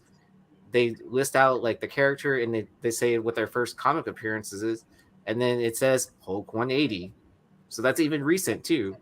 But why does CGC continue to write first full appearance on 181? X-Men Annual 14. Key Collector, first fucking line, first appearance of Gambit. This issue often cited as cameo of Gambit, which would imply that the appearance is brief, although he appears in 15 panels throughout the book with at least 10 instances of dialogue. This includes a full page and a half interaction with Storm, where she addresses him by name and refers to him as the thief. See images. Later, Gambit appears in his classic suit and then again in X-Men uniform. This issue went on sale June 19th, whereas X-Men 266 went on sale July 10th, which is the first appearance. See? Well, Ozzy hit it right on the head. A lot of people value things more because of the the public chooses because they like the cover better.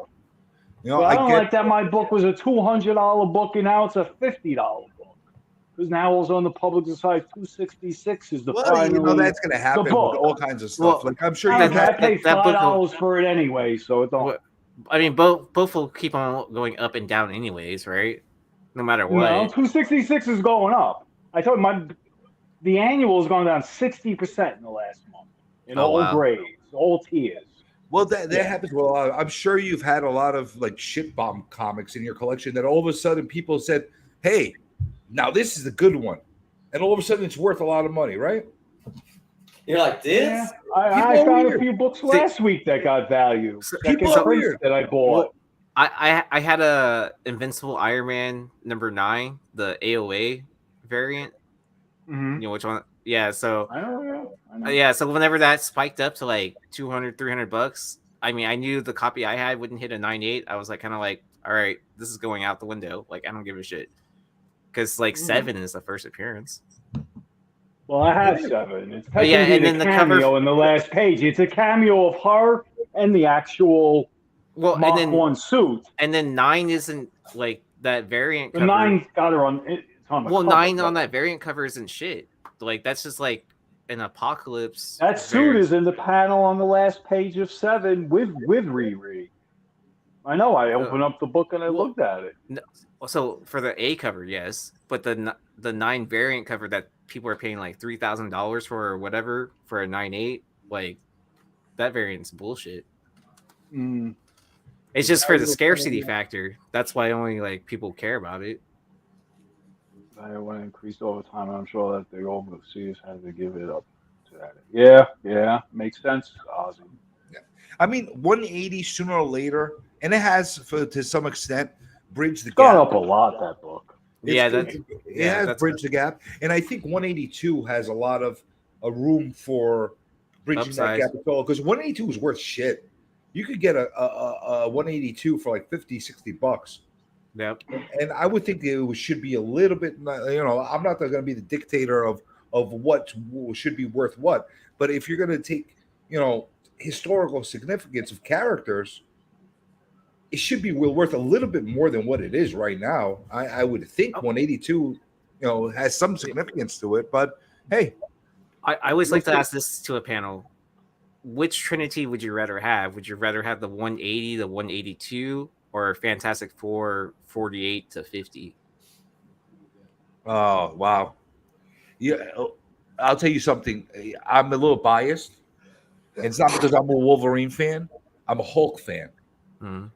So I need 181 right now.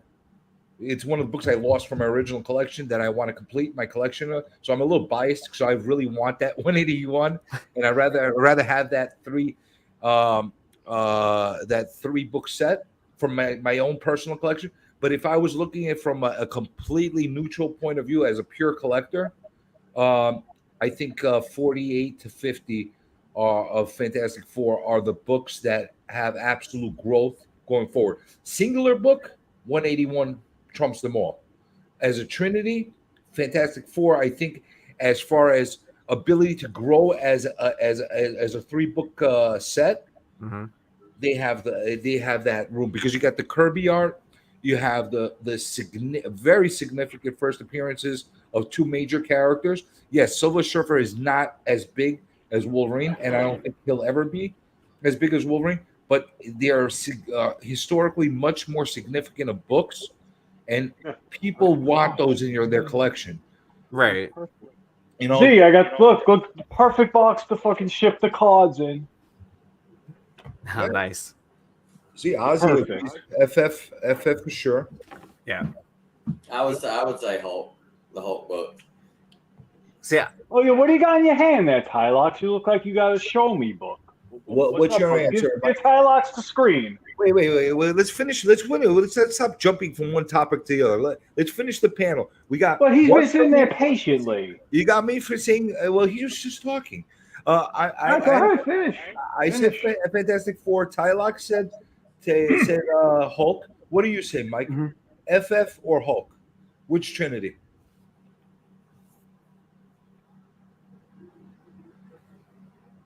I don't have an opinion. You know why? I don't really care. Yeah, you're not a silver guy. You like the no. It has nothing to do with silver. Things like that is not part of a thing that concerns me about the collecting market. I never mentioned this to Z, but everybody else knows. Z, you know what? I don't sell my comics at all.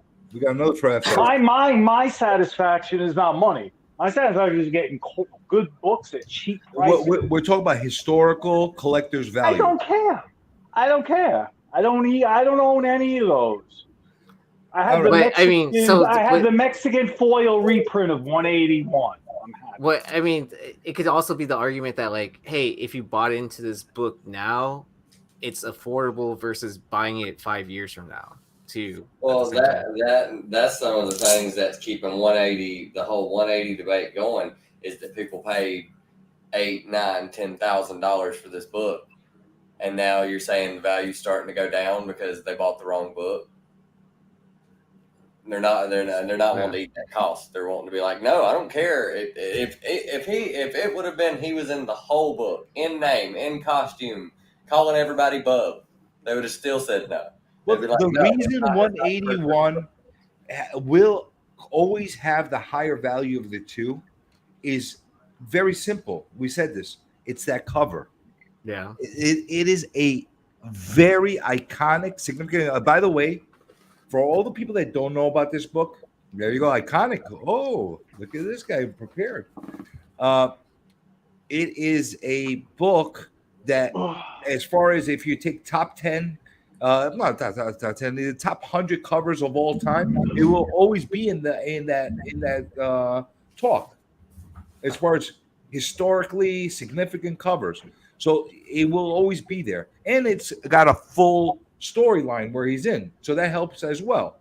So it's going to be there. Fantastic Four, the story split up into 3, and every single one of those 3 books is significant in its own way. Yeah. So that's really important as well. So that's why the trilogy of those books are much more important. Plus, you got the iconic Kirby, Stan Lee stuff, everything that's going on in those books. So it's a different breed altogether, But it looks like more and more people are saying FF from the chat. What about you? You didn't say what you prefer. What is it, FF or Hulk? So I'm a bigger fan of Fantastic Four and Silver Surfer than Wolverine. Like, my brother is the Wolverine collector in the house. So like, he was working on the 180, 181, 182. The only book he didn't get was the 181. But he definitely got like some like really good deals on the 180 and 182. And then actually he started working on the Fantastic Four trilogy as well. He ended up with the 49 And then I ended up with the 50, and we both don't have the He 48. does. He Yeah. does. So, but I mean, Fantastic Four 48 that book has always been traditionally high too in price. Just So it looks like almost unanimous as far as the Fantastic. Again, I said I'm a Hulk fan. Actually, if it comes to liking, I like the Fantastic Four, and I like the characters in the Fantastic Four's universe. Silver Surfer. So why didn't you see that from the get-go? We asked you a simple question. I like them better than care. than Wolverine and then the Hulk. Personally, You said, I don't care. I I like don't the care. cosmic aspect of of Marvel. That's why I can't wait till Sword comes. Abigail Brand, and I got her first appearance, and I got it in a newsstand, and the book came out in 2003 because that's how I'm living. I like the unique. I'm gonna go. Tylox. Be right back. You. Tylox, tell us. I can still hear you. I'm on Tell my us about the headphones. porn that you're watching. No, I was on the book, not my phone. Bullshit. You say they were watching Pornhub. Come on, tell us. What was it? Babysitter porn? What are you watching? No, I don't even want kids. Why would I want babysitter porn?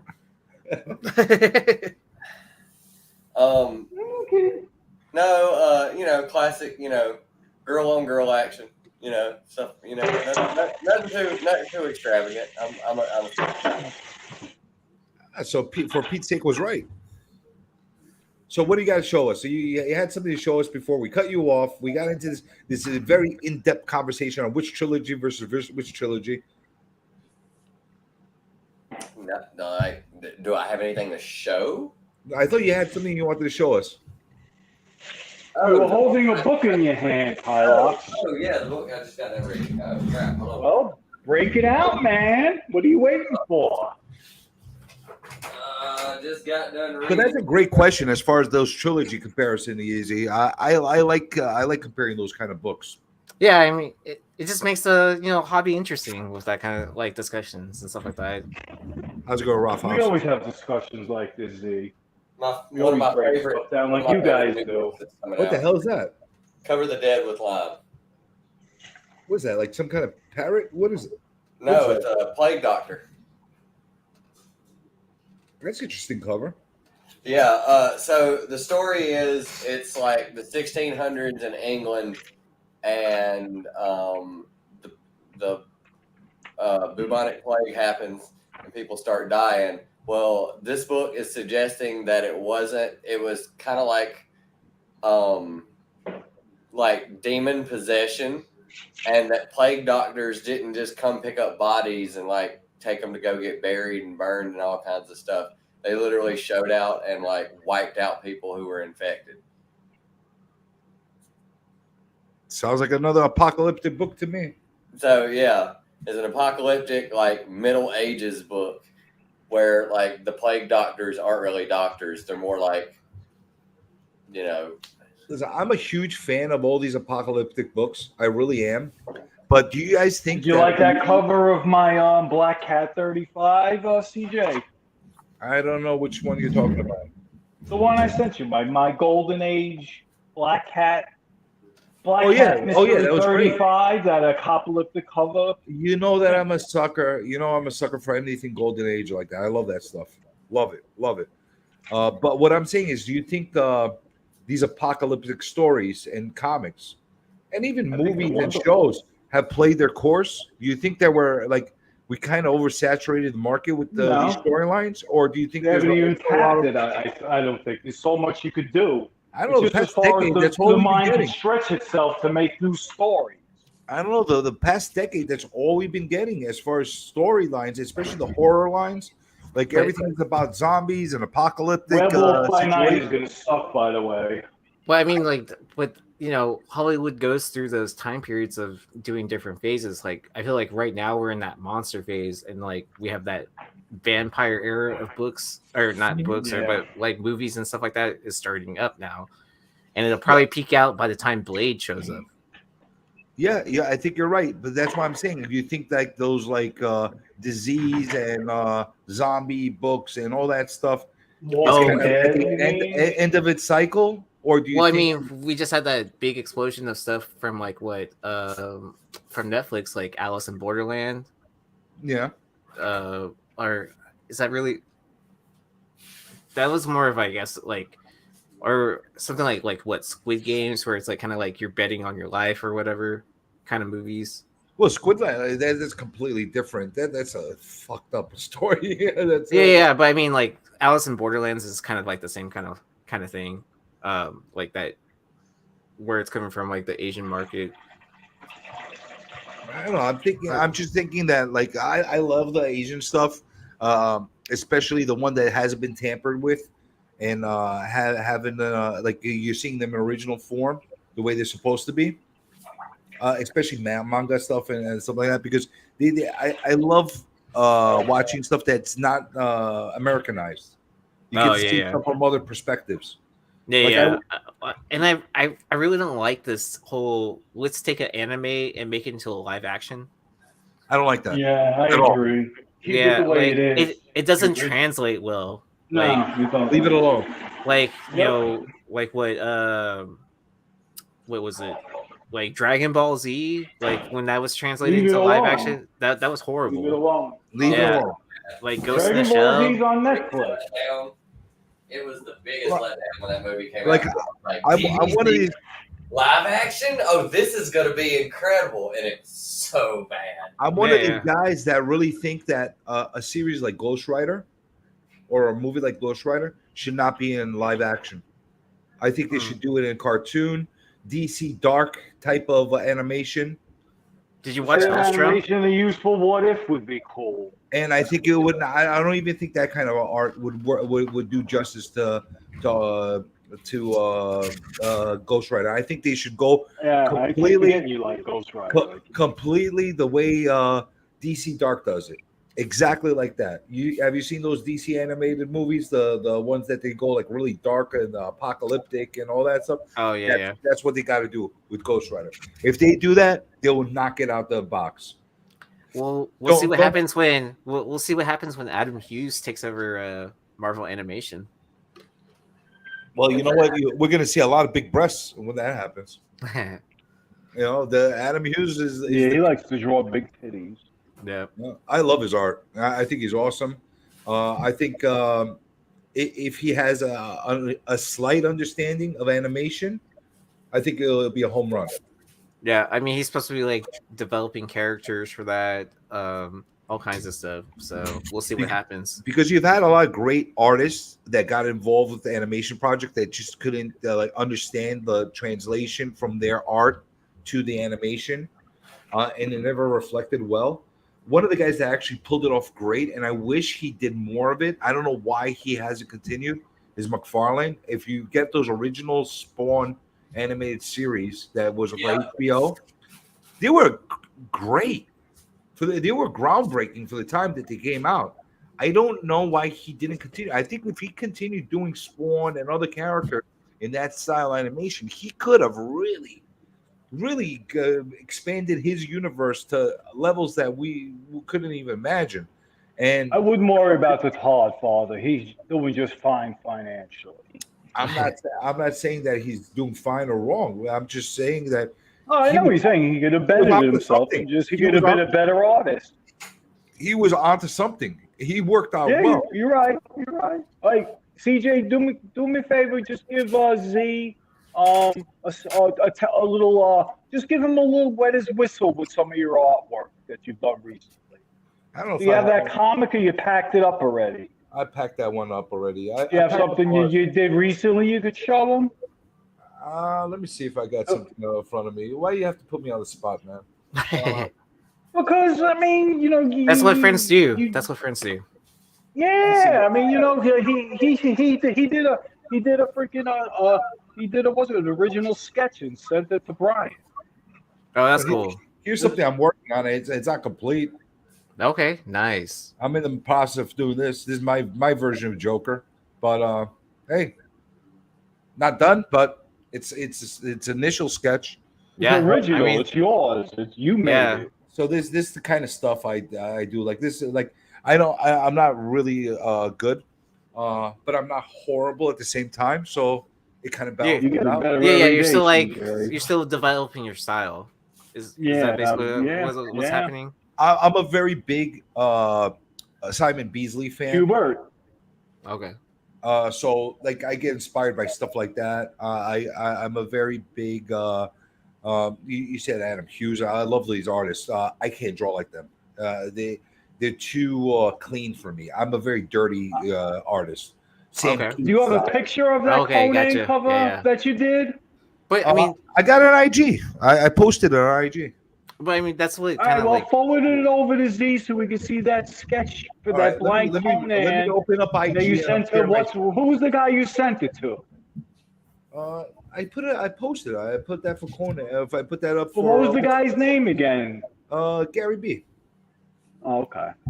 Gary B. Is this you on IG New Comic Journey? Yeah. Okay, I'll shoot Yeah, you. a follow. I'll put it up because you're gonna break my balls until I do.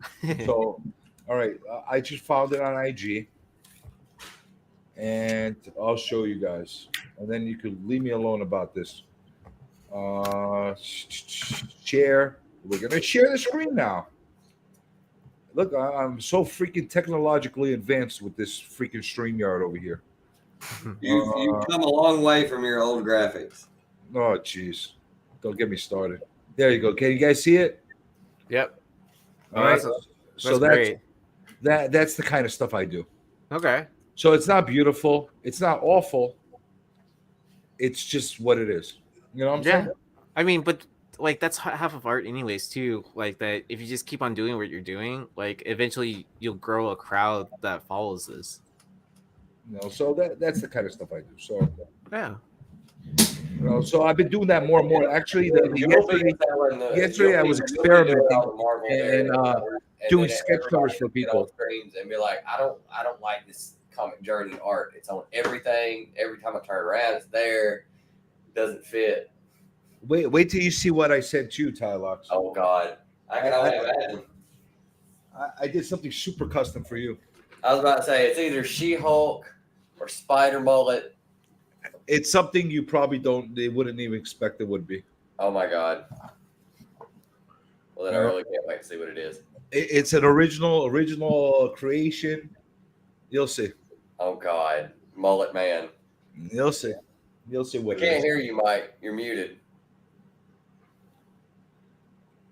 Maybe that's better that way. Let's keep the mic muted. We could actually get a word in now. How's that? That works out well. It would be even better. Can you hear us? I don't think you can hear us. We couldn't hear a word of it, and we just. It's like. Can you hear us, Mike? You can't hear. Oh, maybe his earbuds might have died. Oh, maybe. Maybe. Now you hear me. There we hear. But yesterday I did an experiment on Whatnot where I have some blank covers and I was just putting them up and putting them up for $10. You want to bid on it, whatever, and whatever they went for. And I do custom sketches for people just to give myself a reason to practice.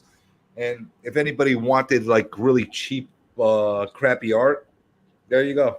You got it. You know, so that's smart.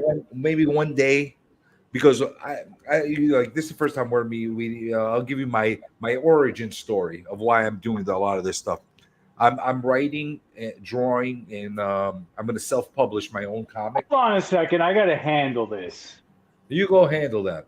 So Yeah, I'm going to. I'm in the process of doing all the creative work. Really? On a You're gonna project. fucking ignore me? What the hell is this guy talking about? I'm just gonna listen in. I'm gonna when mute I'm this on- guy. on the show doing a Should I keep it going? Should we listen to this conversation? Maybe you want to hear it. I don't know. But so it's starting to sound pretty good. But yeah, and every then I'll time- hear boom boom. I figure like this every time I do a sketch or something like that, or a blank sketch cover or something, it gives me practice. So yeah. And if my book becomes a success, here you go. You got one of my original pieces of crappy art, and you could brag about it. And that's it. That's kind of my favorite thing to do is to see like a development of artists too. Like that's why I like to collect artists' first works, and then to see like where they started to where they ended up. Yeah, I'm with you. I'm with you. I love the Samurai Santa stuff like Jim Lee, the Coyote, and the Incredible Hulk stuff that Todd McFarlane did in the beginning of his career. All those covers that he did originally, like I like that whole process because it's a nice thing. It's a nice collection. We should put the audio back on Mike and see here what he's talking about. Let's see what he has. Oh, he's out of the room. He's out. He's probably too far from his earbuds or from the computer. Yeah, he's probably going ballistic on something over there. You know, who knows? Or he might have taken them out or whatever. Yeah, but I like that whole process. So that's the why. And of course, you got Mike giving me shit to keep showing stuff, and I don't want to keep showing stuff. I send it out every so often. When I send something out, I'll post it on IG. The person that I'm sending it to know it's coming to them, and that kind of thing. Mike, you got it out of your system. So who's breaking your balls this time? No, I needed to handle something. Hey, can you actually see what names are in the actual right this minute right now? YouTube doesn't give you the actual names of who's in there, only if they're commenting. Is that true? It's been his channel.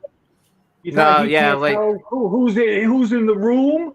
People can hide themselves. Just saying. You can't see like the users' names themselves unless they say something in the chat. Correct. You can only see once they say something, then they're visible.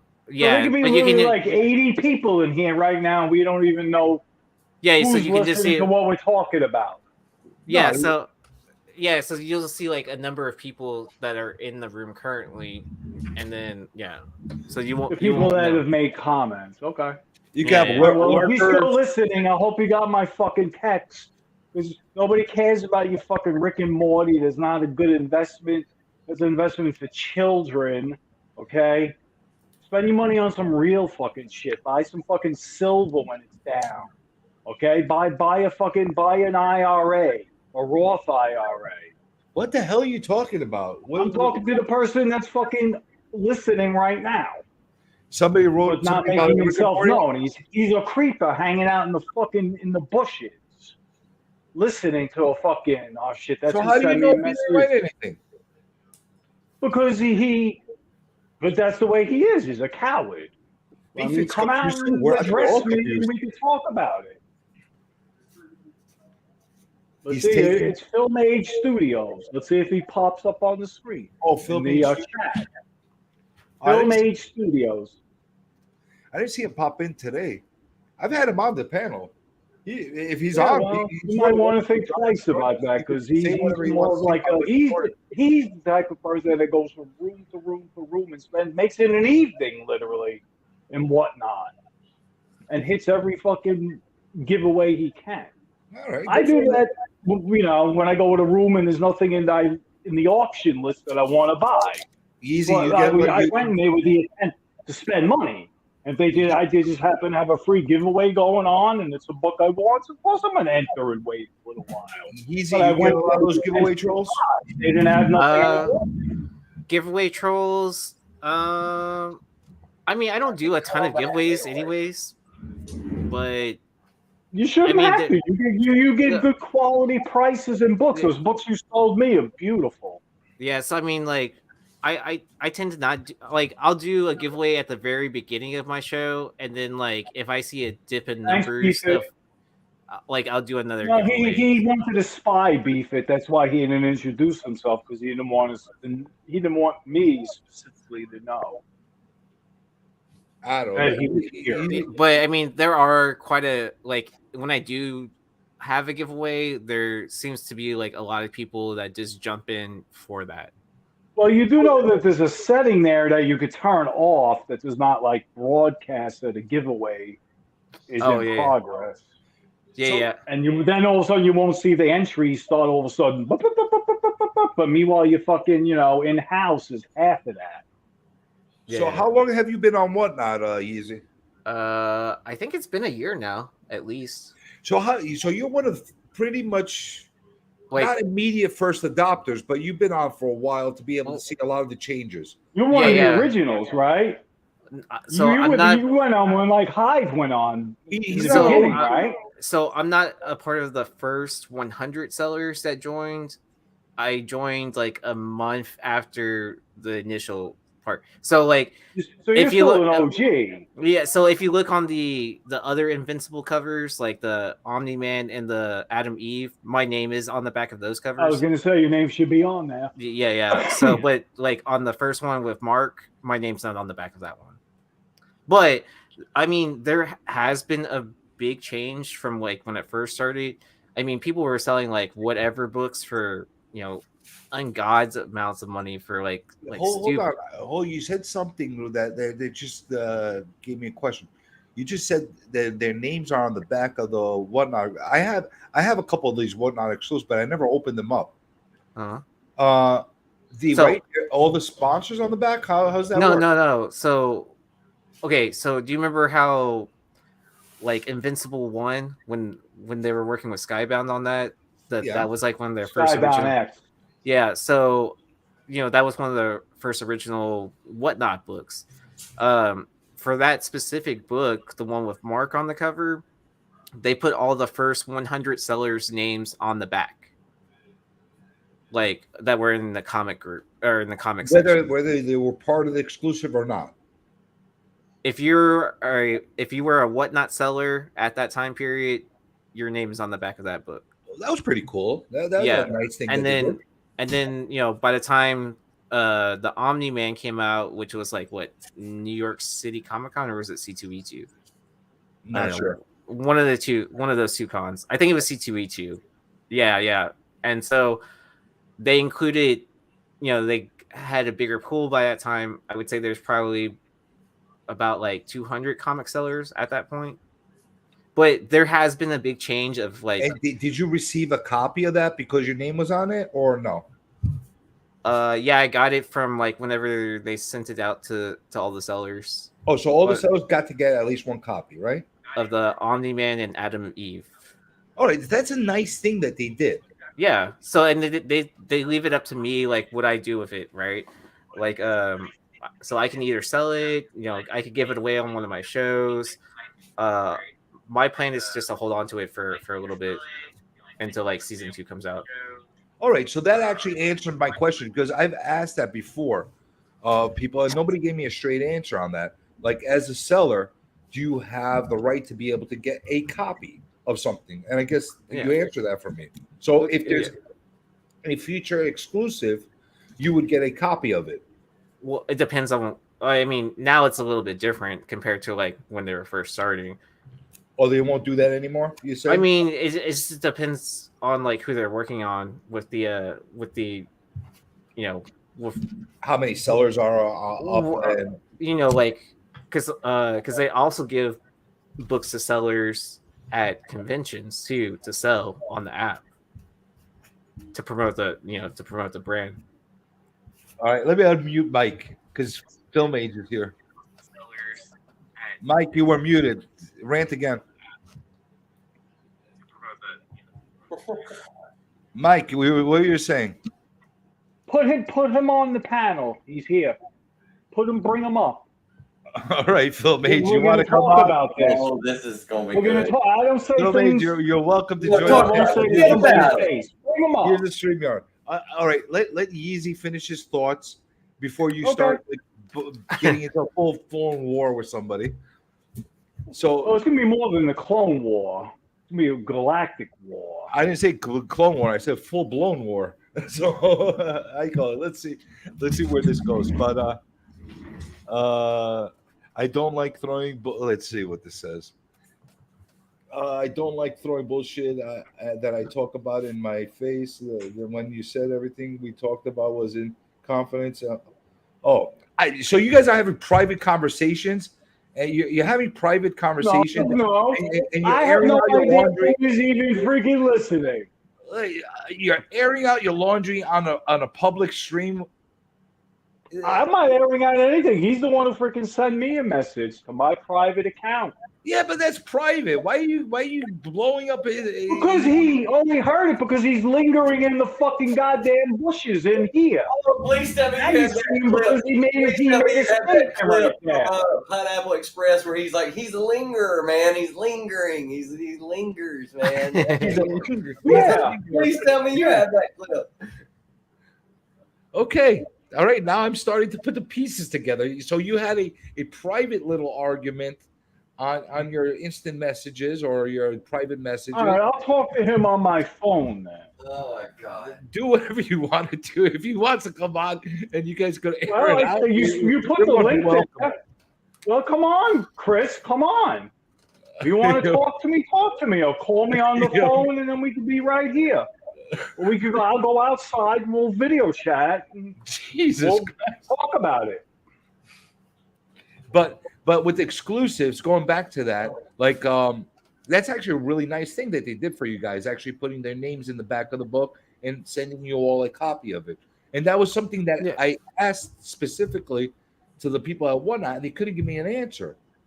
Yeah, so I mean, like when we were first starting, like I had met Jack DeMeo in person at Baltimore Comic-Con last year, and he said, like, oh, I love your positive attitude towards Whatnot, blah blah blah. Like here as a thank you, and he just gave me a copy of the trade of the Invincible, so like not a foil or anything like that. And then he also gave me a copy of the Canto Virgin book as just like as a simple thank you for and then honestly, like, I enjoy the app as much as anyone else too, just because it simply made it easier for me to sell books and like move faster products, like instead of just like sitting there, okay, let me beat the race to eBay to compete against like 20 other sellers or 50 other sellers that are selling the same book, right? Well, that was a nice gesture that they did, but I don't know why they just couldn't get mad, because I even asked, is there a possibility for a seller to be able to purchase it, like whenever they do an exclusive, like whatever the cost is to the sellers, can I buy some of the books? Nobody was able to give me a straight, clear answer on that. They have a website for that now. Do they? Yeah. I'll message you the website. Awesome. Like because I don't know it off the top of my head, but I mean, I know that they're going through a bit of a transition period, because I'm sure you heard about that one seller that like scammed a bunch of people out of money. Which one? Because there's a few. It was someone that was saying that they were doing a Whatnot exclusive, and then the publisher like even came out and said, like, this book is not being made anymore. This artist wasn't paid. Blah blah blah. That's screwed up. That was really screwed up as far as doing that, and people didn't realize it. No, I mean, they realize it at this point. Like, it's it's become a big thing now at this point. I've seen other freaking scams that people have done as well. You're gonna have them on eBay. Yeah. There's always gonna be bad apples, like in the overall scheme of things. But as long as the quality control with Whatnot is on it, when something like that does happen, they like shut it down and publicly acknowledge it. Like, here's the thing: everybody's okay. It's okay to make a mistake. If something screwed up happens, we're human beings. You know what I'm saying? It happens. Right. Acknowledge it, take accountability of it, and move forward. Yeah. What some of these companies do that drives me nuts, they will not even acknowledge it. And that drives me nuts. Like CGC is one of my biggest culprits, because they refuse to acknowledge anything. Until shit hits the fan completely. And then all of a sudden we have to say something. And usually it's crap that they're giving as a public statement, or they're doing it in underground forums where nobody can read it. But it's one of those things that, like, I kind of like the approach that you Whatnot take. I could see it grow to become something really, really great. I could also see it completely explode and fall apart completely. It all depends on how they continue moving forward. The platform is easy to use so far. I've seen a lot of sellers get burnt. Here's the thing. It's not for everybody. I'll tell you this much. If you don't have any sales skills and you're not giving out a product that's not something that is, desirable, High in demand. Yeah. you're gonna have But a see, problem. that was a big change at the beginning of it because people were just putting up whatever crazy book, and then saying that like, oh, it's important because Spider-Man's in this book, and people were paying for it, And then like when they got, when Whatnot started developing its comic section a little bit more, getting YouTube personalities or well-known sellers from wherever they were selling, like either Instagram or Facebook or Who wants to take this question? the quality of from books got Norad? better, and then I think we should all answer this question. Easy, you take it first, and I'll answer after. Remember, I Okay. don't sell. I don't sell my books. You guys have at more all. than but you might have your opinion on how you want to buy All this. right, film. let's Z go Oh. first, then you'll go, and then I'll go. Okay, so if you have a ton of dollar bin books, I mean, it depends on how you're trying to scale down them, right? Are you just trying to get rid of them completely, like take them to like a half price books, whatever, and just get rid of them, get like 50 cents a book or something like that, or a quarter a book. I don't know what they pay. Or if you're trying to just sell them yourself individually, sell them in bundles. Yeah, I would do bundles, like, put out there that you have dollar bin books for sale. Maybe put up a list of what titles you've got, and you'll have people like me who will hit you up who are like doing runs, and we'll be like, all right, this is what I'm looking for, and you just pull it out and you do it in bulk that way. Yeah, I tend to agree with that. I'm actually going to be doing something like that on Whatnot because I got a ton of books that they range from a couple bucks to $5, right on that range, cover price, whatever the case is.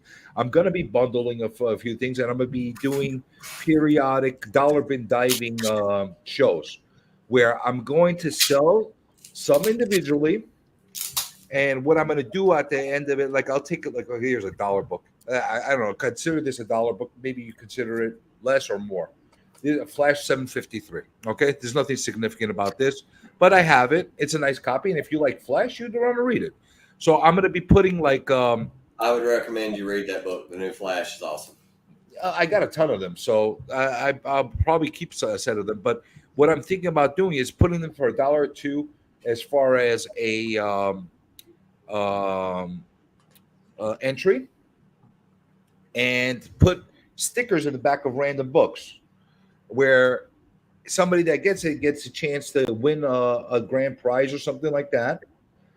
So people are getting entries for $1 or $2 a piece, and at the end, might have 100 or so entries, and somebody that bought them will get to get a bunch of books and a chance to get a nice little key book that's going to be given away. And that I think that way people feel like it's a game. They get books that they want to read, and at the same time have a chance to get something really, really cool. So I'm going to try that approach, and maybe it'll work, maybe it'll not. But the only way to know for sure is try it out. And then I'll probably bundle a bunch of at the same time. Like I'll give people opportunity to save some money on the shipping, where you could get a bundle of 5-10 books at a time instead of buying them one by one. Maybe they'll do it like that. But I'll try it out. Over the next week or two, I'm going to definitely run a show like that. And possibly it'll work. So, Norman, you could try something like that. That might work. I've seen it on other people's shows that has worked. Or you do mystery grab bags where you But I mean, if a mystery grab bag is nothing but full of dollar books, like, well, I'm not sure. I mean, it depends on what you set your floor at, though, right? Yeah. Like if it's like 10 books and your floor is $10, like that's cool. Yeah. But if you say it's like a $20 floor and all those books are not worth like even $2 a piece, like that's no, you have to be honest. You that's got to be honest with you. So let's say I put 10 books like this in here, random books like this, and I say, okay, your floor is $10. I think that's fair. $1 a book, right? Yeah. And a random bag might have a grand prize in it. I think that's a cool thing. You get a bunch of stuff to read. I'm just trying to think a little bit out of the box that would help you get a lot of inventory out that's not high priced, and at the same time give value to the people that are buying it. Yeah, I mean, mystery pools might be a decent way to go on that too. Like where you, I don't know, set it at like $3 or $4, like whatever cover price is, but you have to have like something big in there that people would want where they exceeds like their value. True, absolutely. You gotta find a good. And Ozzy, you're right. The bigger the following you have, the better you will succeed at putting together these bundles and these mystery bags together. But I don't think it's so much of following, but as more of like consistent people that show up to your shows. Correct. Hey, Z, I want to send you a picture now that a friend of mine pulled out of a dollar bin yesterday, and I can't. It's on my iPhone. Well, actually, I don't know how to fucking get it. I want to be able to like put it up so you can see it. I'm not like giving any options here, really. So I'm gonna send it to you real quick to your Instagram, and if you could share it. And when you see it, you're not gonna. Then the picture on the bottom is the YouTube video he was doing showing his gets, and the picture is the actual value of the book. So I could drag my YouTube video out when I go out of YouTube and bring it anywhere I want, and I just did a screenshot. So, and he's like in fucking heaven right now. I don't know who you sending this to. He's sending this to Yee. Just go to his Instagram. But I hope that helped Norin. I mean, the bundle thing is definitely something that's giving value to people, because the thing is, nobody wants to pay $5-6 in shipping to get a dollar book. Right, and then if you're, and then how do you expect, 8 or 9 to get your money. And then on top of that, like each additional book is costing you $1.50 per shipping. Bingo. Yeah, so I mean that's a big change that's happened on Whatnot. That's changed from when I first started, because like shipping was like what $5 and it was like $1 per book, and then kind of made sense like when you got into priority shipping labels, weight and stuff like that. But anything now is like it seems like it's causing people to buy less, where it's like as before it's like $1 that doesn't mean anything. Yeah, where if you bundle them up, it's giving them incentive to buy more. Yeah. I like seeing stacker auctions as well, too. I love stacker auctions. But the only problem I have with Whatnot, they're not really equipped for that.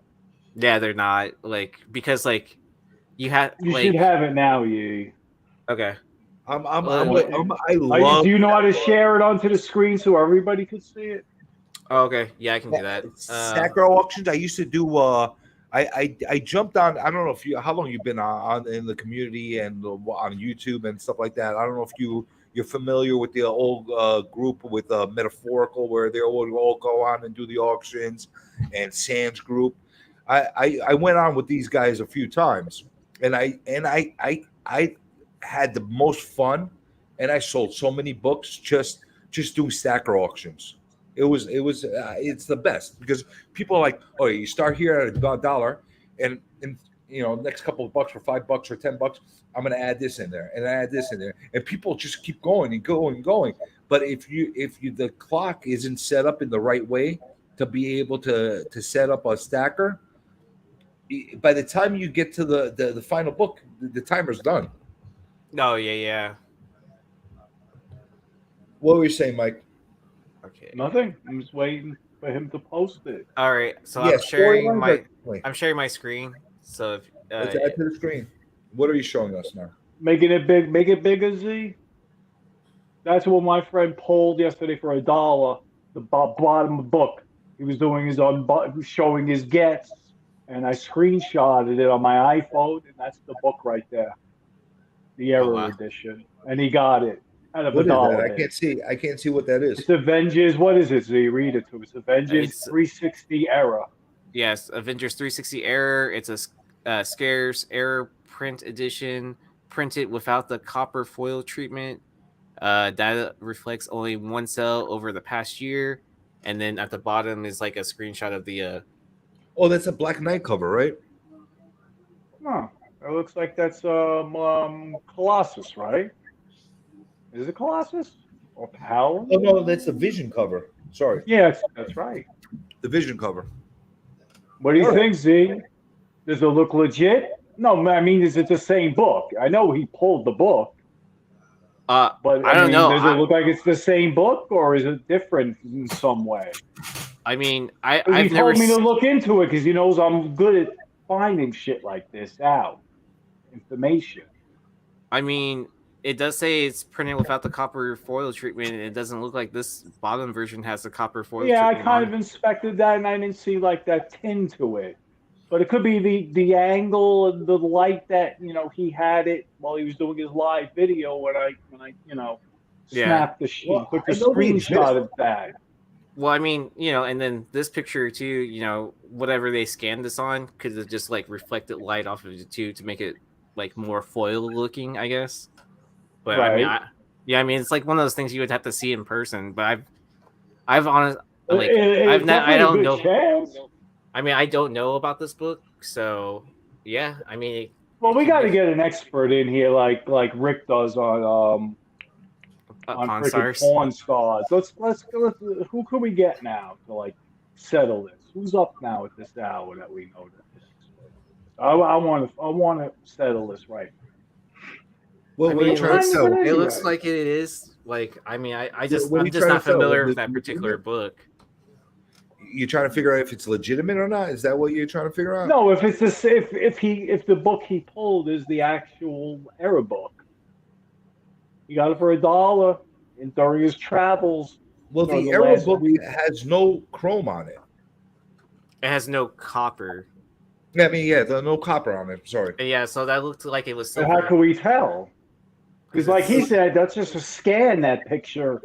Pull so one up on, basically- pull up one for sale on eBay. So basically, Z. if you, I've seen them in person. If you have one and it looks like it's a silver book instead of a copper book, you basically have the error copy. Oh, okay. That's basically it. They actually had some other books as well from the same era. The one was a West Coast Avengers that had a Mephisto cover that was red. That also has a error on it.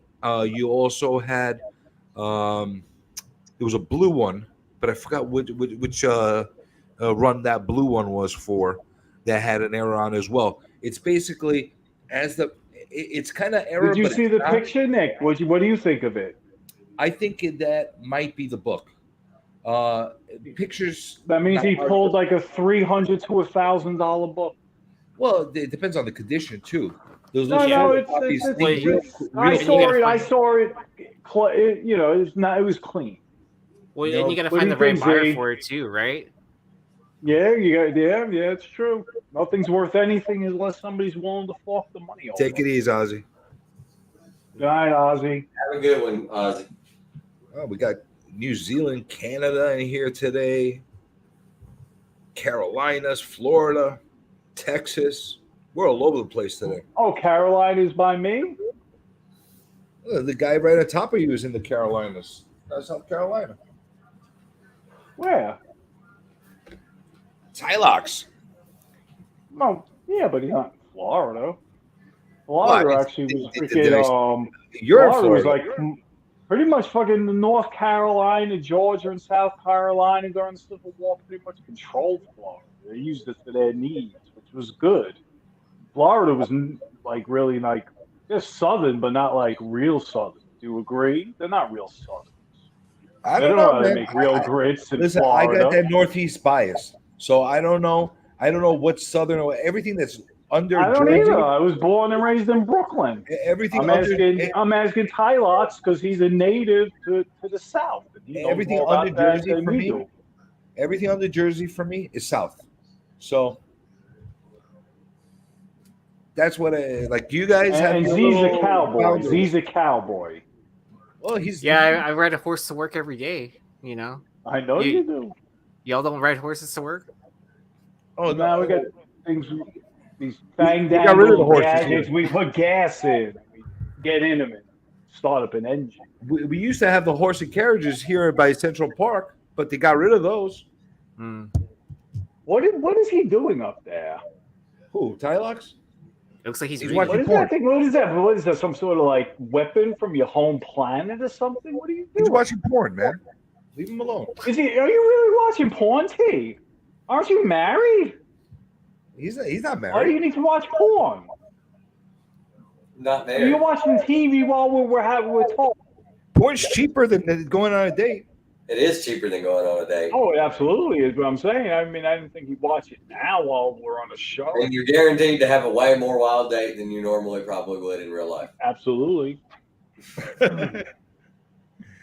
I don't know, but it's should I open up this last silly pack or should I leave it? Should I leave it to become a gazillion dollars? What do you think, Mike? I don't know. Like, let's let the guest decide. He's the guest today. After today, he's not a guest anymore. He's family. What do you think, Z? What do you think, Easy? Am I sitting on the gazillion dollar Think he pack? should just fucking tuck it away in a drawer and maybe one day? I mean, like, what? That's already been sitting at that shop since like 2008, right? Yeah. And then You they probably marked it could down get to. more tomorrow at the shop if you want. You might as well open it. Well, I mean, and then that whole like scandal thing with BCCE, like I don't trust grading like unopened packs and stuff like that. I don't see the point of getting a pack that's unopened. Like, I remember people would pay crazy amounts of money to get the what was it, 1986 Fleer basketball. Yeah. For the Jordan rookie. For the All right, chance. So Noringrad For the lives chance above to me get a in Jordan. Georgia. Georgia is connected directly to Florida. You know, and those. And, Hey, you know, Noringrad, if you're near Atlanta, you're going to be getting some real heavy rain by the end of the week. I rather know what I have in my. I rather know what I have in my hands. Let's open it up. Let's see if we can get something. Well, let's do fun. it. Crack it. Let's see if we have get- fun. Let's see if we I can get mean- a funky Hey, you sticker. have any packs you want to bust open, Z? You said you had a few packs when I spoke to you. When you had a few packs you might want to open. But by the way, this Did is you my already do it before you came here? By the way, this might be my first and my last time ever opening a PAX. So save this video. I'm not a pack guy. All right. Ooh, look at this. This one's cool. Scream Whip. Whip it before it whips you. So what is that, like coffee creamer or something? Scream Whip.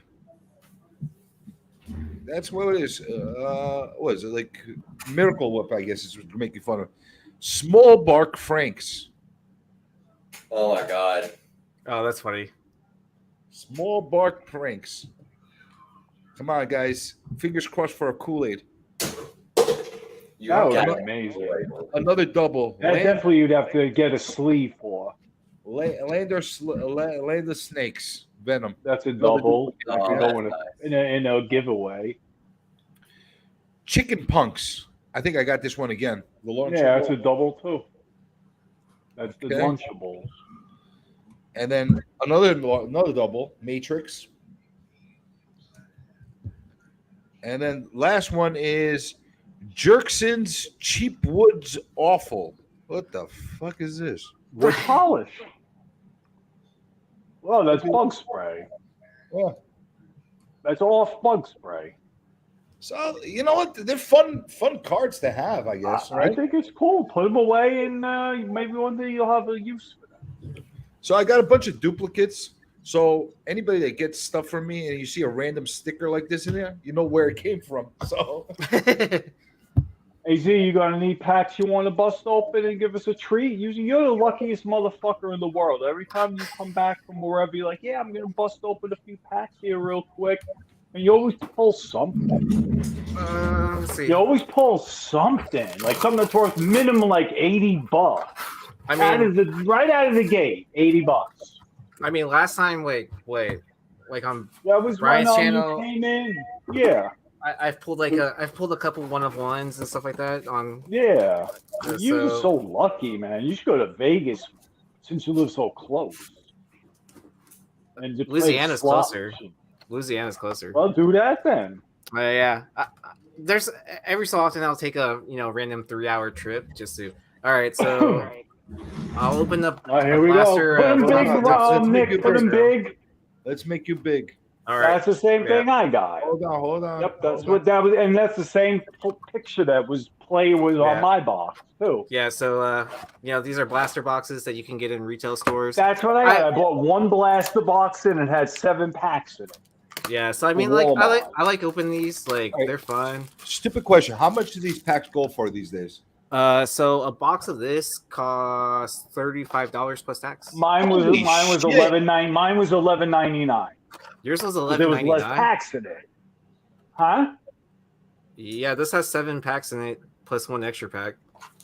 Total of 32 I cards. paid, you paid $35. I paid $11.99 for mine. Yeah, the retail price for these are Yeah, but you got a 35 bucks. different tier of box though. You have a chance of getting a lot better shit than I got. No, it's the same thing. This is what you can get like at Target, Walmart, whatever. Oh, all right. Well then, Yeah. let's I was see. about to say they're about That's 30 something- bucks here. Yeah, so it's What like happened? $35 $35 for a Or box like that yeah, has- like 100 baseball cards. Now, I get the best deals out of hanger boxes. Hanger boxes usually get great cards. Whoa, look at They're Tyler, like the a card big guy. I brand never of knew you cards. liked cards. Oh, he loves cards.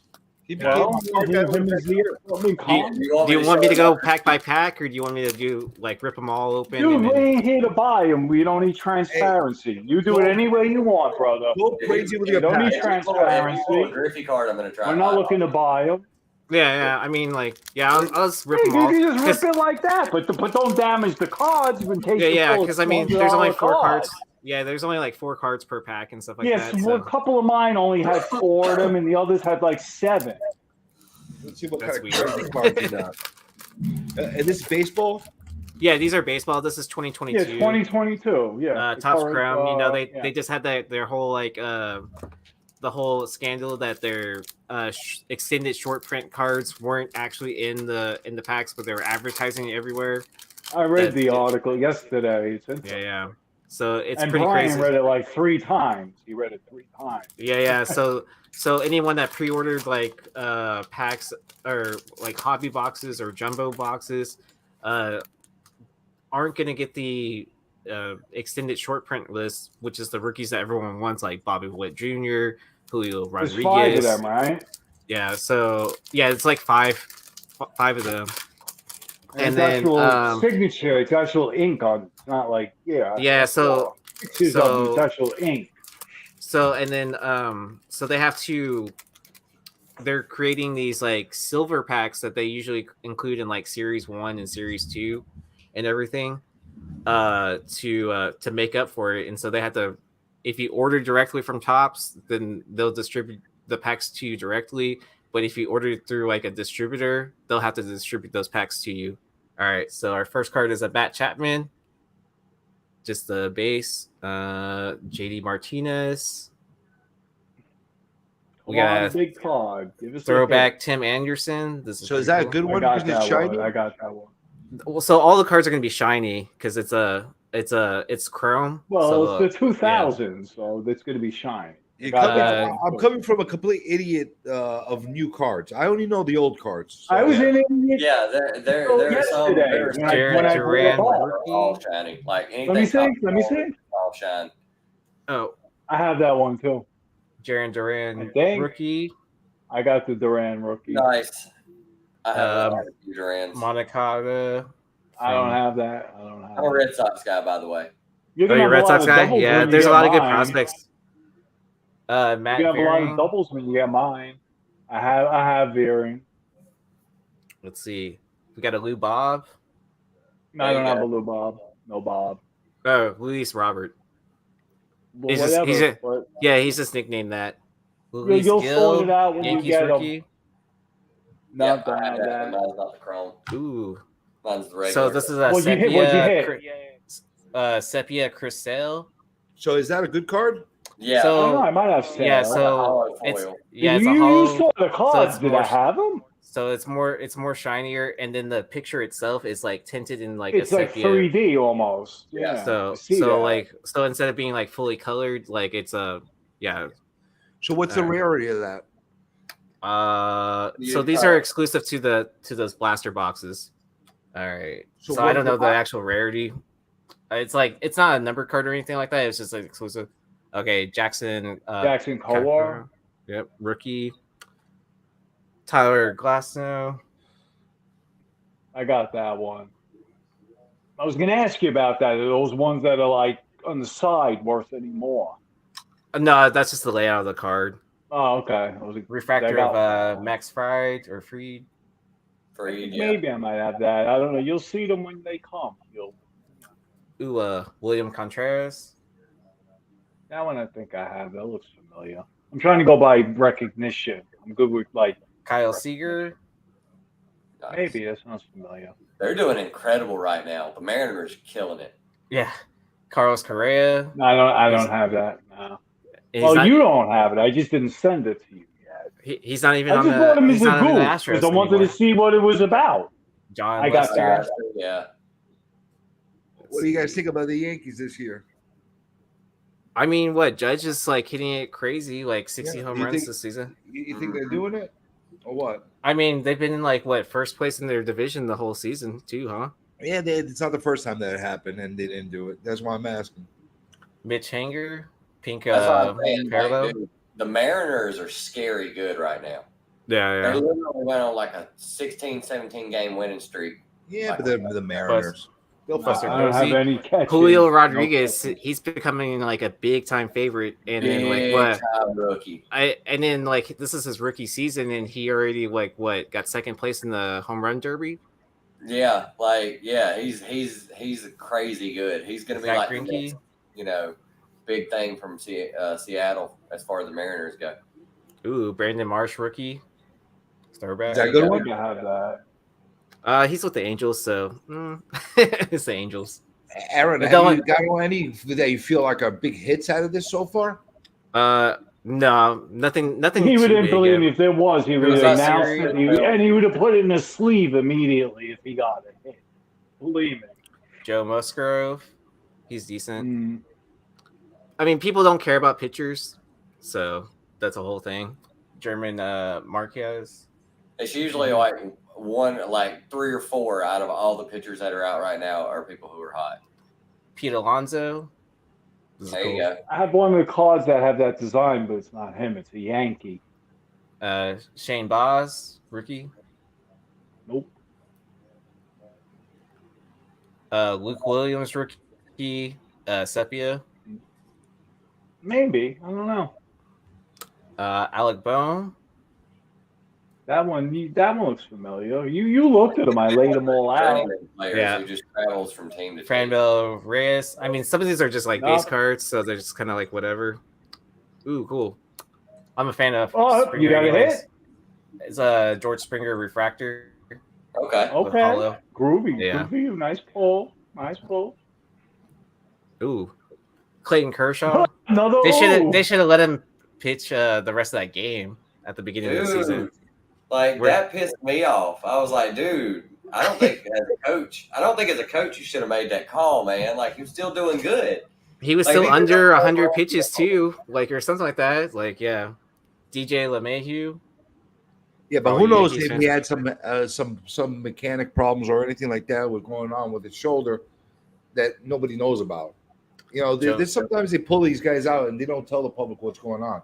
Yeah, but it was like the beginning of the season too. Like I get that you don't want to waste out someone's arm like super early. I was I'm hoping thinking this was there gonna be might have been something else going on that we don't even know about at that point. Yeah. I don't have that. I don't have that. So game. Justin Turner. Wasn't it a perfect game? It was like 3 outs per inning every inning, wasn't it? Yep. Yeah. Like- Yadier Oh, Molina. One And of the the last best card, pitchers in baseball right now. we got a Xander Bogarts, pink. Nice. That's Yeah. my boy. Yep. So nothing like what was nothing. the best one out of that box? The Bex. One that's got the most Uh, value right now that you're gonna sleeve it up. I mean, Any one of the these are all foil- Chrome cards, so I'll probably sleeve them all anyways. But Well, you got and the- to in case you ever want to have it graded. Yeah. yeah. I mean, depending on how Brandon Marsh is doing, this is a cool throwback. I hope I Kid have that Alonso. so you have a double. Let's see. The Xander Bogarts is not too bad either. I'd have to Cool. check out on how Justin Turner's doing. So this is a pretty good I X like the factor. card. It's a nice card. Yeah. So I guess the rookies are the keepers, right? Yeah, so rookies Whenever you're are done, always the Tylock's got his cards he wants to show off. yeah. So rookies are Z's always got. like the what people are collecting after, especially out of like these sets. Rookies are the keepers. Some things never change. Well, I mean, and then like Tylock, what you Beefit ready is to saving show off? in the chat. Any trout's a great trout. So That's true. Yep. All right, Tylock, show off your stuff. Let's look at me. Look at you. He's gonna pull out some heat. I've been hitting hard on the He's grip. got like a little black book over there. So Z, how's he Ooh, some doing? Griffey rookies. You Nice. got Griffey on the Do mind. you need to get Brian down here to look at those, or that's not worth waking him up? It was Donruss rookie. I see the Fleer rookie. What else you got in there? Ooh, man. Is that old Griffey? Man, all of those, I don't know shit about cards, and those look damn good to me. That turkey red, even though he's in a Reds uniform, is incredible. I love these portrait turkey red. So I take it you're kind of a Griffey fan, right? Yeah. This was out I of a like that mosaic. card. Yeah, big This fly. was out of a mosaic hanger box. It was like the second or first box I bought. Like that was a big box of cards. It wasn't like a single pack or something. Is that a big card, Z? And not really. That one's not as expensive. The rookies are usually the highest ones that draw money, especially right now for some reason. Like he's starting to gain popularity again, even though he's not playing. Like it's really weird. He's starting to like his cards Yeah. big upticks. Like he's been in the Hall of Fame. Like he's done. There's nothing left for him. Like Well- he coaches now. He's a batting coach for somebody. Well, Cincinnati.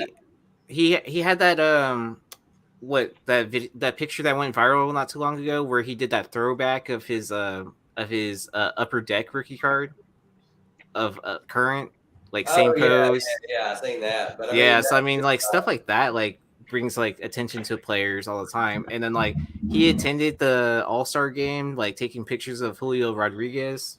So Well, there's that. That's probably very controversial because that's basically like Seattle's way of saying maybe he might be. I mean, his numbers are very close. Like, What's his you know, number? up to that, like, up until the What is he, All Star 22? game, like they were 22, comparing Griffey's numbers to Julio's numbers, and they looked very similar. Very So- similar. It Griffey's biggest mistake ever was refusing to pay for the Yankees. That was his biggest mistake. Pay for the Yankees. If he was a Yankee, even for a few years, he would have been on another level. Oh, look at Randy Johnson going over to the Yankees. Yeah. He would have just went My on dad's a another Mets level. fan. He loves the Mets. You know, but he refused because supposedly his dad was not treated well with the Yankees, and he didn't want to join. Dad played for the Yankees? What's that? His His dad, dad played for the Yankees? his dad was a good player. I mean, I know his dad was a good player. I just thought he played for Seattle and then Cincinnati, I believe, or something. He like played that. for the Yankees at one point and wasn't treated well, and that's why he refused to play for the Yankees. Well, I've heard a lot of players that have played for the Yankees that didn't stay longer with them say is literally just the reason they didn't stay was because it was when you're a Yankee, it's like they can't grow beards, they can't grow their hair long. You don't have those decisions. Like you're clean cut. You're a Yankee. You know, Well, there's nothing the wrong way with it that. is. They have a uniform. That's part And, of that's the way you have to like. You can have moments on the field where you have like outbursts of anger and stuff like that, but you can't like Jeter was out partying all the time and nobody ever heard about it. Well, he didn't have a beard. Yeah, And he has short hair. Like And he's also one of the biggest reasons why people came to see games. He wasn't always in headlines and stuff like that. Now, Reggie Jackson was a party animal too. Yeah, they never gave him crap. Listen, if you're awesome, if you're a great player, and you just follow the rules with the team, I wish I had they're not going to bother you. When I was younger, they're not going to bother you. It's I had Johnny Bench rookie card. I had Reggie Jackson rookie card. I used to have Darryl Strawberry hit the scene. I'll say some controversial stuff right now. She was Joe Jackson should be in the Hall of Fame. Pete Rose should be in the Hall of Fame. McGuire and Bond should be in the Hall of Fame. Dave should be absolutely. Sosa can even be in the Hall of Fame. I think they all should be. I think they should all be there. What about the catcher from the freaking Yankees that got killed in the plane crash? Thurman Munson. Yeah, Thurman Munson. Did he get to the Hall of Fame? No, because he didn't play enough years. That was the problem. Yeah, he didn't play enough years. Same reason with Mattingly. Same reason for Mattingly. Mattingly should be in the Hall of Fame, but because he only had 5 real years of playing, because he was injured so much, they didn't play him. He was, for 5 years, he was the best first baseman in all of baseball, if not one of the best hitters in all of baseball. He should have been in the Hall of Fame, but he's not in the Hall of Fame. I didn't know he the was. poor guy retired 1 year before they won the first one. That was a shame. Wade Boggs comes over and wins the one. sun isn't even coming out yet, so it's 2 here. So what is it? 11 o'clock by UZ? Dude, it's like 1 a.m. here for me. Oh yeah, 2 hour difference. That's right, Texas. Yeah. No. He's an hour behind me. Yeah, I'm an hour behind you. Yeah, 1 hour difference. Yeah. Central time. It looks like it's getting late, so maybe I should wrap it up. It's a Sunday night. People. Well, it's 2 o'clock on the East Coast. Wait, by the way, did I wish everybody out there that's celebrating Happy Rosh Hashanah? Did I do that? No, I didn't do that. Well, you didn't wish me a happy Rosh Hashanah. I did that over the phone. You freaking. Not as well as you could have. You could have did it better. Do it again. Well, that's what I'm doing again. You have to nitpick. I wanted to make sure I said that before the stream ended. I wanted to Thank you very much. Happy Rosh Hashanah. Okay? Happy? Enjoy yourself. Did Z get his wrench when he made his comment? He went a wrench. I gave him a wrench already. Yeah. Stop. Listen. Stop. And I subscribe to the channel, so I'll make sure to tune in to the next time y'all go live. Stop volunteering wrenches to people. You'll never know because it's just sporadic. I didn't even know. I hit that notification bell too to make sure I don't miss like when y'all do go live. Whenever some of these streams are hit or miss, but when they're hit, you want to be on there. Okay. Yeah, because they're legendary. People talk about them the next day. But nice. we'll see. But tonight was just a bait. It was supposed to be something else, but me and CJ will talk about that after. Yeah, I was supposed to be a totally different thing, but I think I messed up.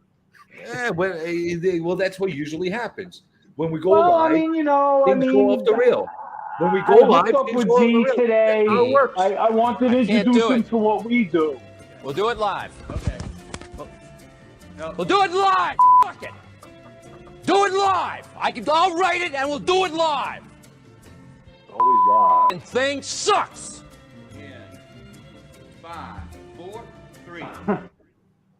I mean, it was a Sunday. I figured Z didn't have anything to do tonight because I asked him specifically. I mean, he should have been on Brian's show, but Brian was doing his whatnot. I knew that's why I was asking you earlier what you had going on, and then he told me he was, going to do something, but I figured, I asked you to, come on anyway so you could, do what you love to do. This is the best comment of the night. Culture and comics and everything. You see that? You see that comment on the bottom? I agree with that comment. Yeah. It seems like we have very wise people in the panel. We have wise people in the chat. Yes. I humbly agree with you that I should be in the Hall of Fame. The Hall of Fame of what? I'm not sure. But in some type of Hall of Fame, I should be in there somewhere. But since it's their first time, Yeezy, on here, why don't you tell everybody about yourself a little bit as far as what you're up to, what you're going to be doing, if you're going to be doing any type of whatnot stuff. Do you have a YouTube channel? Do you have we know you have an IP. Yeah, so I don't have an individual YouTube channel for myself, but I collaborate with a lot of people where I create content. Like, so you can catch me on Ninth Wonder Comics. We do a show on Wednesdays called Cover Picks, where we draft different comics that are on FOC that coming up Monday, and then like kind of just see like which books are going to hit the biggest, like what our predictions are. On Thursday nights, you can catch me on Nearing Nirvana. I produce a show called Long Story Short, where do all the intro credit stuff, all that, and then on Friday nights, you can catch me on It's Drunken Chat, Son. That starts right after the Hot 10. About 12:30, right? About 12:30. Yeah, it's like I think it's like 12:30 right East Coast time. Whenever Brian closes out his show, then Mel will start up. Yeah. This is his outro. Let the man continue and finish it. You can Shut the fuck up. Hey, you shut the fuck up. I'm gonna fucking come over there and I'm gonna wrap you up in toilet paper and set you on fire. Yeah, keep interrupting the guy. And then on Saturday night, I'm usually on Modern Comic Mayhem with Brian McClay. So on Beyond Wednesdays, and then I just kind of fit in Whatnot shows wherever I can. I think right now I'm doing comic shows on Sunday and Tuesdays, and then I might start picking another random day. Like I think I'm gonna try to do Friday or Saturday at some point in time, but it's just like you got to sleep sometime. Very cool. Very good. You sound like a busy man. You sound like you're all over the place. If you don't mind, just put some of your links or anything you want people to be able to contact you in the chat. Or if you don't want them to bother you, don't do it. I mean, just hit me up on. There are people in the chat now, Z. Yeah, so just hit me up on Instagram. Yeah, what you see in front there. Yeah, I'll add in the description. Yeah. So, on there, I usually advertise any show that I'm on for that week. So, yeah. And he also sells and buys, you buy collections. And you have to like fund your own collection so you get cool stuff like this, right? He always has fresh merchandise to sell. He never comes to a show with like leftover shit. He always, he just puts it through a freaking paper shredder if it's leftover. All right, we'll find out on Tuesday if I shredded a bunch of comics or not. What about you, Mr. Angry Man? What do you have to talk about? What are you going to be up to this week? Well, I got diarrhea right now. Are you taking any medication for that? Or I took some Imodium. Oh, very good. That sounds good. No, really. Actually, I have a bunch of books that should start that I've gotten this week. This week's round of Whatnot stuff should start coming Tuesday, all the way probably till the Monday after. What I got from Z, I mean, I'll probably get. What do you think, Z? Like next Saturday, probably? Yeah, I mean, before jumping on to I know you can't control the post office, bro. That I know. Yeah. Believe me, I'm not asking that way. I'm just saying. But yeah, if I don't, then I'll get it next Monday. Yeah, I'll probably ship out Tuesday. I think Tuesday morning. Believe me, I wouldn't. You're one of the few people I would trust with my precious books to hold on to until they're ready to go out. So I'm not worried about it. Appreciate it. But are you gonna be I got some killer shit. I told you the shit I got. I got fucking Sandman. No, I got Sandman #2 yesterday that I asked specifically, like, Z knows how I roll. I was in his auction. I asked him to see what I wanted to see, to run. Are you going to be terrorizing I see the Sandman #2. Could you run it? And guess what? Perfect fucking condition. I got it for $5. Nobody else fucking bid on it. Which book did I run for $5? I don't remember. Sandman #2. You want it for $5? That's right. I didn't have a Sandman. That was the opening bid. Nobody else. 12, 13 people in the room. Nobody else bid on it. Yeah, that's what happens on Whatnot. Yeah. That's exactly what happens. Are you going to be lurking, terrorizing people this week? Yeah. All right. Those will be the books that'll be coming the week after. All right, so guys, keep an eye out because you never know when Mike is going to pop up and scare the shit No, I out don't of you. do that. No, I don't do that. I don't do that. I don't do that with people I know. I'm always in Brian's auctions. I'm always in fucking Hood's auctions. This is the second time I've been in Z's auction. Z, I bought my Rick and Morty free comic book day from you. Remember? Z. What's up? I bought my Rick and Morty free comic book day from you. Remember? Oh yeah, that was last week. Yeah. This is my second time. Yeah, him. I don't play my little game with people I know and use my skills. I'm on Brian's. I got. Oh, by the end, I got a package from Brian. It's already showing. It'll be here Tuesday. I got 3 books, and I won the giveaway, a Wizard magazine. Hey, Mike gets a lot of great scores. Anybody that is listening on the replay or now, most people listen on the replay, but when you're listening on the replay, check out Mike on Instagram. He pops up some stuff that he gets that you'll be pretty surprised the kind of deals he. Well, now you're following me, Z. You'll see the type of shit, my style. You'll be like, how the fuck does he find this shit? Why do you think I went after those 2 specific books that you had? Those 2 books were the out of all those books you brought out, those 2 books were the best ones. Even better than that fucking even better than that San Diego piece of shit. That did you pick up the Usagi Yojimbo Space or whatever? Oh yeah, so you picked up the the Michelangelo book? I got the fucking retailer incentive of number 20. I got the retailer exclusive of 17, and both of them highly rare and scarce.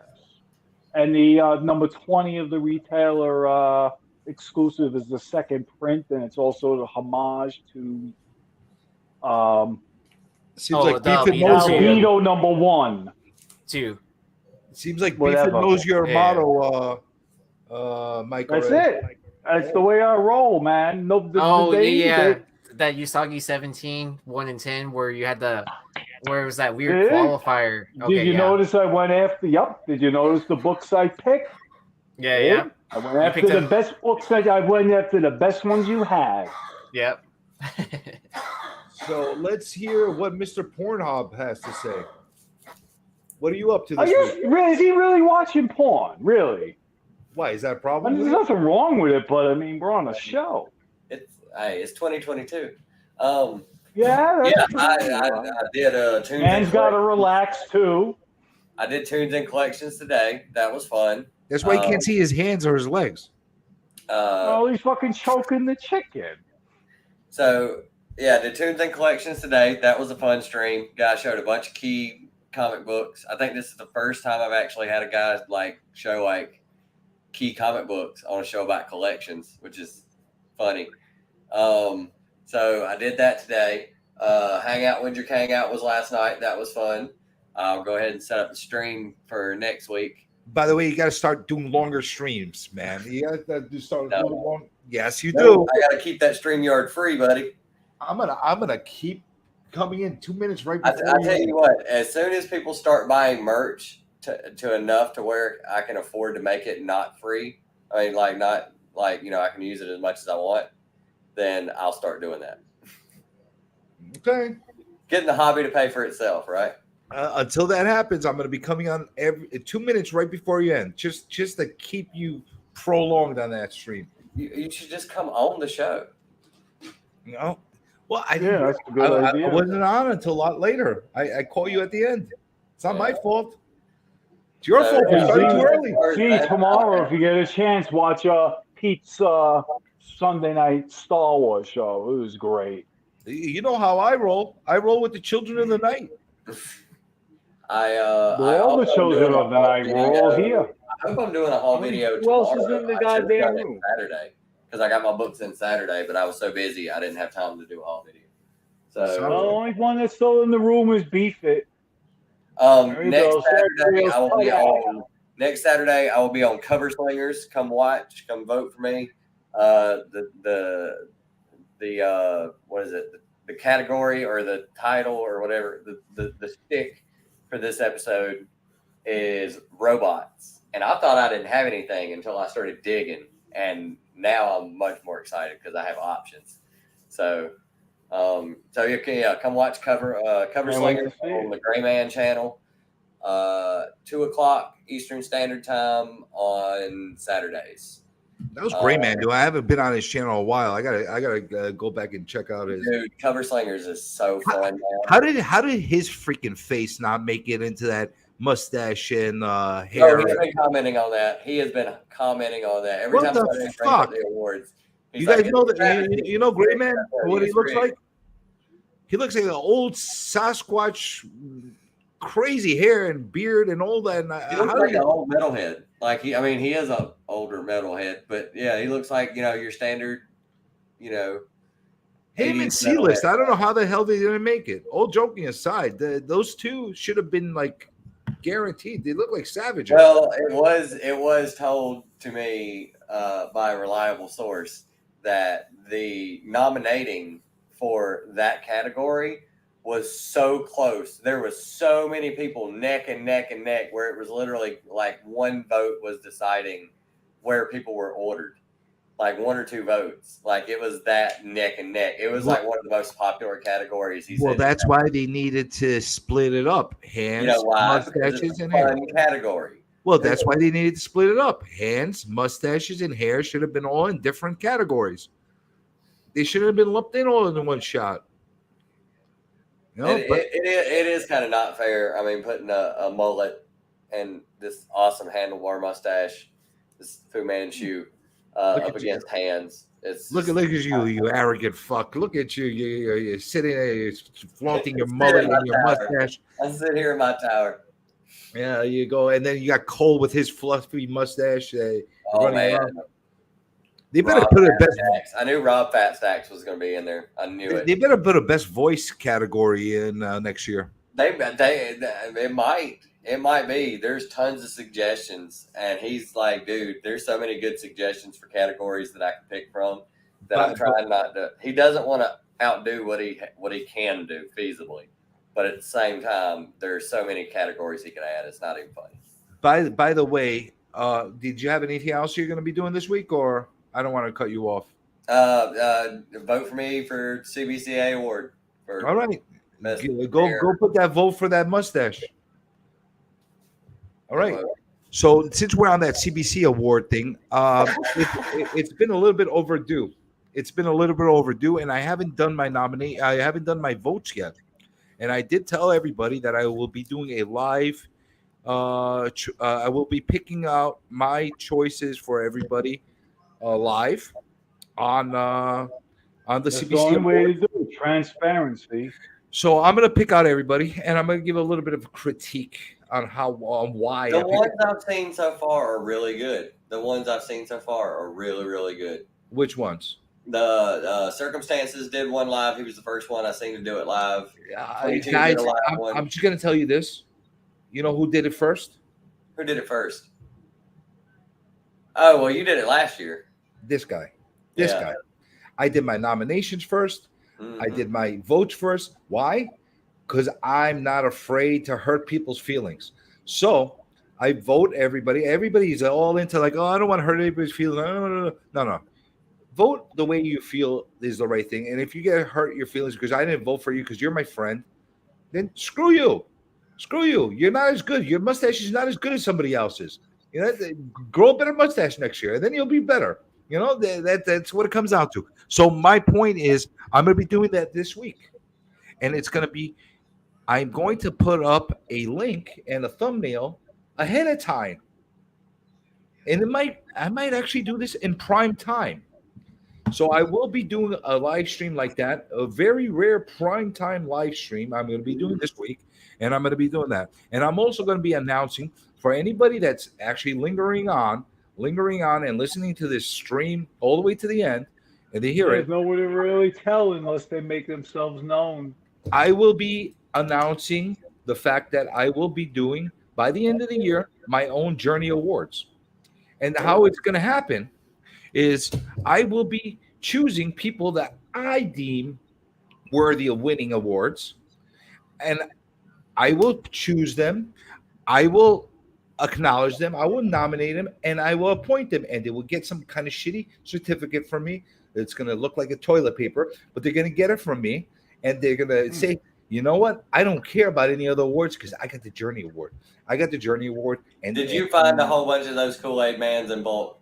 You have to make Kool-Aid Man trophies. I'm trying to figure out what if I could get these cheap in bulk, I will be mounting them on a little thing, and that will be their award. But what is that? Like a drinking cup or something? Or it's a Funko. What is that? It's a Funko. That's a Funko Pop? Yeah. What year did it come out? What was it? A Target exclusive, right? I don't know what the hell it is, but DC Irish sent to me this one, and I'm so grateful because I wanted it. So it's pretty cool. That's a Walmart exclusive, I think. But it's been vaulted. It's been vaulted. You can't get it no more. It beats me waving a piece of paper the way I used to. I've been collecting them. I don't know if you guys remember, I used to wave a piece of paper with the Kool-Aid Man on it, so this beats the hell out of waving a piece of paper all the time. Oh man, your original videos was like, here's my fancy graphics, and he would just hold up a piece of paper and shake it. No, so that's you know what? Sometimes the originals are the best. So my plan is I'm going to be doing a Journey Awards. Everybody's going to get really upset because I picked other people, whatever the case. But you know what? All the awards and everybody I choose are going to be well worthy. And the other thing that I'm going to pick awards that people should be voting for, like the best voice, like the weirdest face, like the most obnoxious personality on YouTube.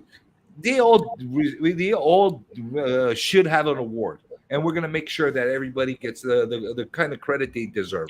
So that's my announcement for this stream, and that's what I'm going to do. Maybe I'll do whatnots. Maybe I won't. I don't know. I don't care. But that's what we're going to do this week. It's going to be something different. I'm going to be putting a lot more content whenever I do.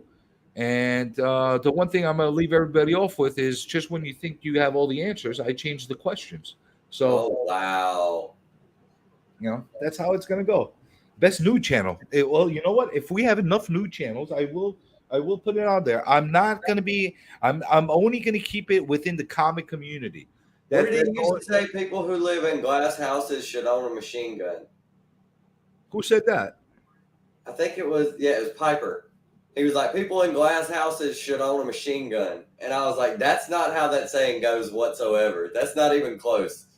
Oh, you actually caught that was a Piper line, didn't you? Oh, yeah. Piper's like, he's in my top 5.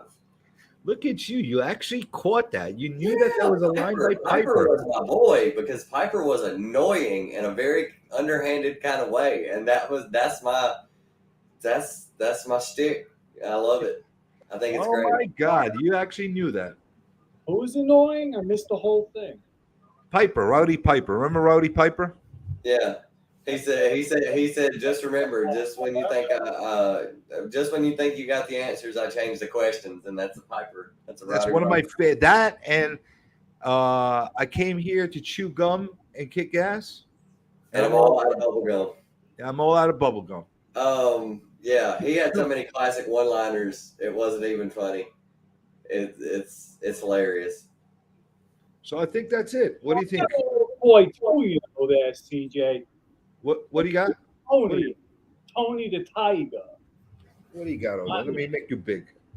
That's right. What are you showing off over there? Let's see. Like Tony the Tiger. Where'd you get that?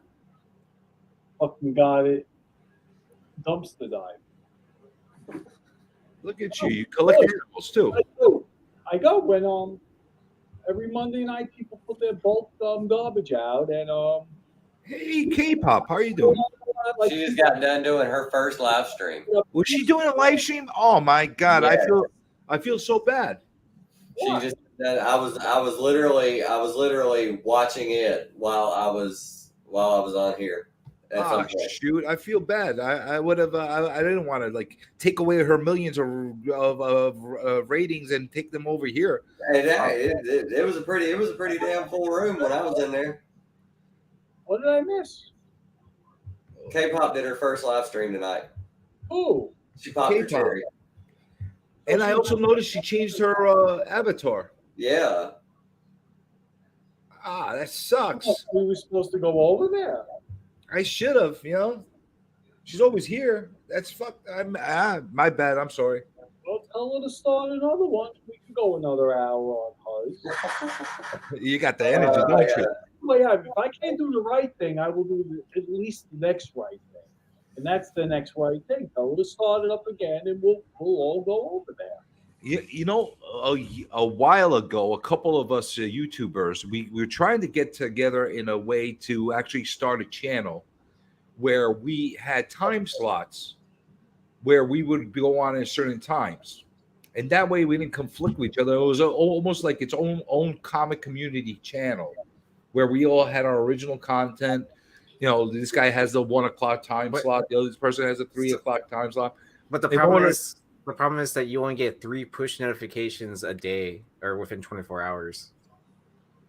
Yeah, I know that. It's been a big problem with the YouTube. But what I'm saying is, a while ago, we were trying to actually get a whole bunch of people with their own channels to actually unify on one channel.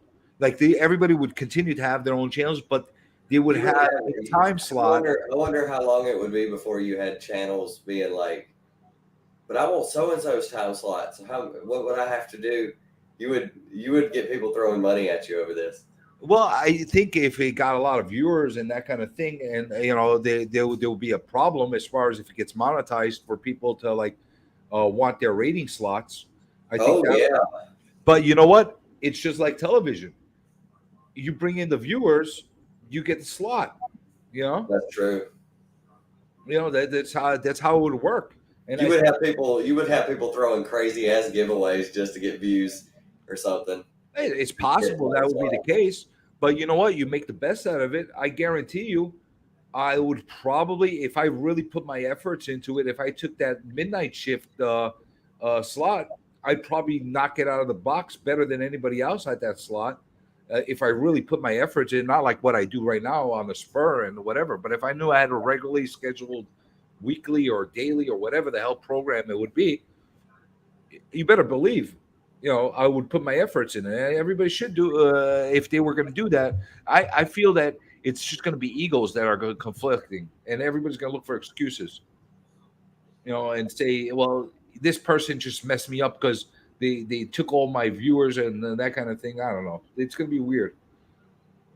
As much as community Twitch is like that, a lot of peeps get pissy. Yeah, they do. I could see that happening. But that's the only thing. As much as community says that we all get together and stuff like that, when you start actually put together people and wanting to do something organized, and money somehow gets involved, guess what happens? Everybody wants to fuck each other. Sorry, I said it. Nobody wants to say it, but it's the truth. It's the truth. It's 100% the truth. You look at these collaborations. How many of these video streams that have major collaborations with a lot of people in there last without egos getting involved sooner or later? Not too many. There's very few that last for a long time, that have a lot of creators that are involved with them, that at one point or another the egos don't get involved and they don't branch off. It's a very small. It's a handful of actual channels that could actually say that they could do that. And a lot of times you see collaborations that you have a rotating panel. People keep changing on there because egos get involved. People don't realize that. I've been invited to be on other panels and be there on a regular thing every week, all weekend. I don't want to do that. Screw that. Yeah, no comment on that. So no comment. That's why I'm here. I'm the one that makes the comments. Yeah, well, I mean, I used to be on the collaboration channel, that's was a pretty decently sized channel, and then You you and know, Brian made the channel. You were the best part of it. See, I didn't realize that. I'm saying that I didn't even realize that. yeah. So I mean, it's pretty well known that Brian and we were on Tales from the Flip Side, and that we were That's the main. right. You guys were on Tales from the Flip Side. I remember Yeah. So and then that we were the main content creators on the channel. Besides, like also comic book women. They made their own content. They had their own video editors and all that. I joined up on Flipside probably like, I don't know, what was it, 2 years ago or something like that. Yeah, and then I remember. Now I know where I remember you from. And then so Brian like kind of showed me the ropes of how to run StreamYard, that kind of stuff. I knew how to kind of edit a little bit on video, so that's when I took over the Prospect 10 editing. And then but I was promised some things, like, which I'm not going to say exactly what it was, like on stream, but and it was kind of like payments were made through or whatever, but it was like not, it was so much work that it at the time I wasn't realizing it, but it felt like a second job.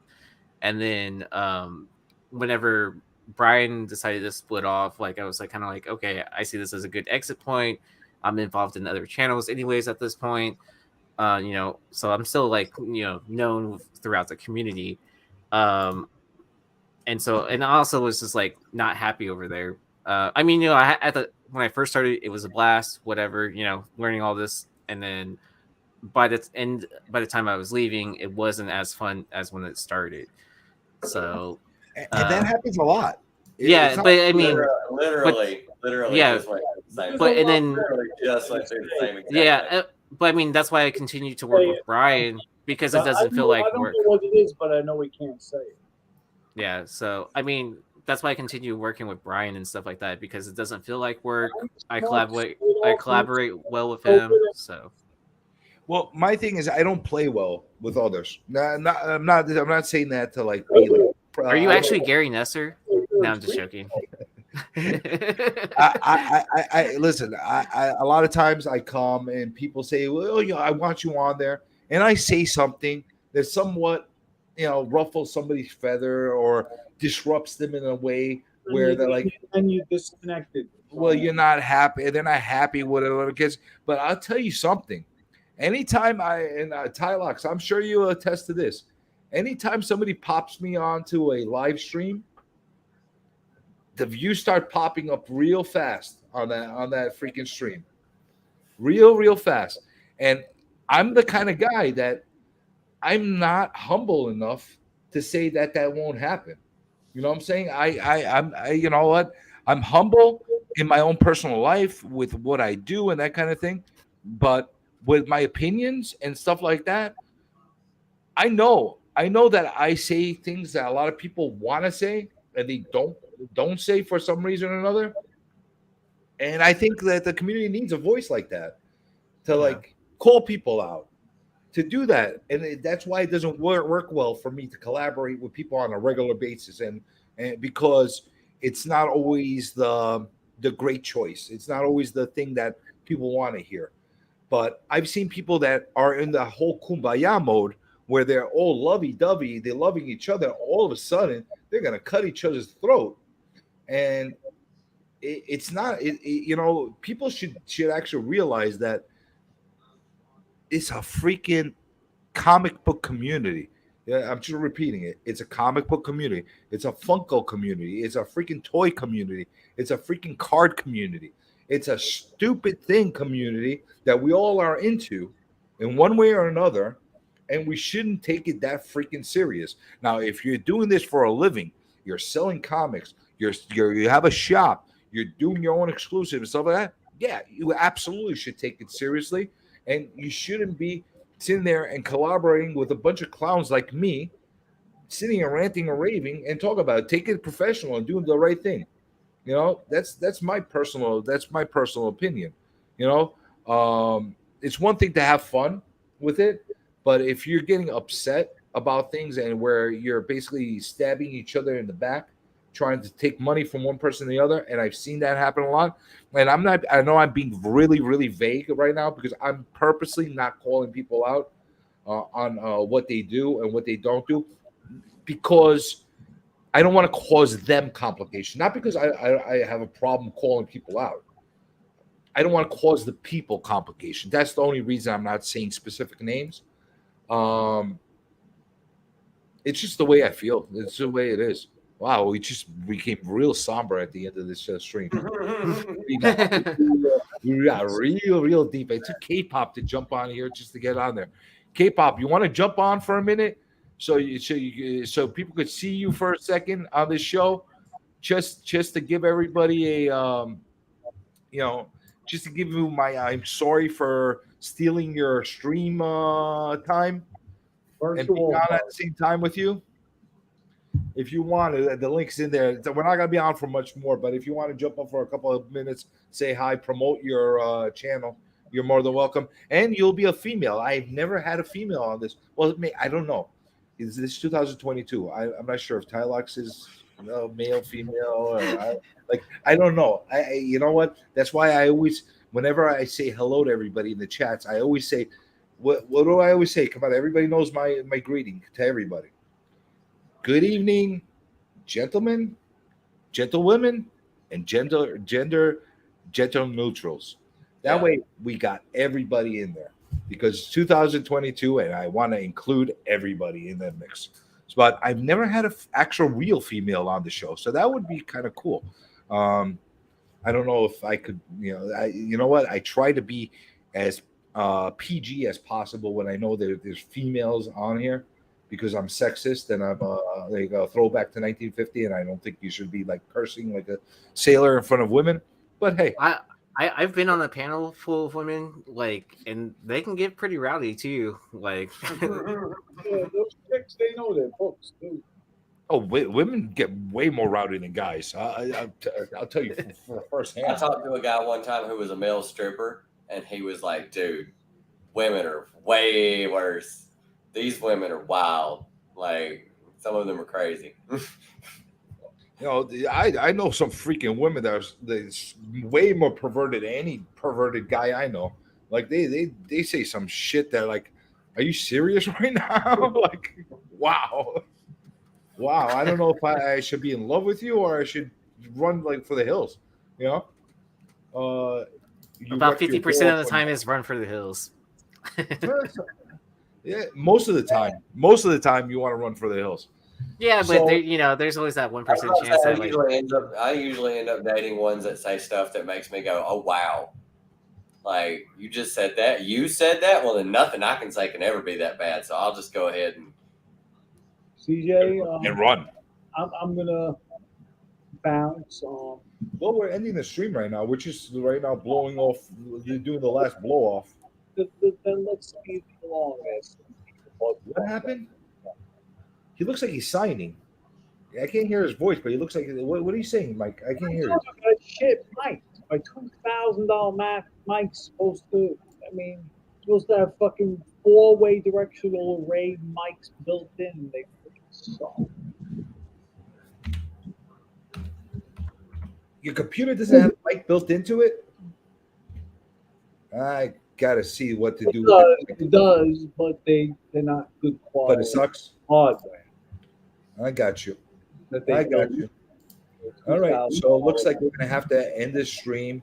No blow up women tonight, Beefit. I'm sorry. I'm sorry to disappoint you. I mean, you guys stay on. But Hey, Huh? Oh, hey. you're the Kool-Aid guy. Yeah. What are you doing? Just waiting. For what? I'm just waiting, dude. Relax. Hey, is there any place around here that sells batteries? Guys, don't distract me, all right? I gotta really be up. So there's no organs or glands or anything, right? It's just a liquid? Yeah, it's just a liquid. I don't know if this is a weird question, but can I have some?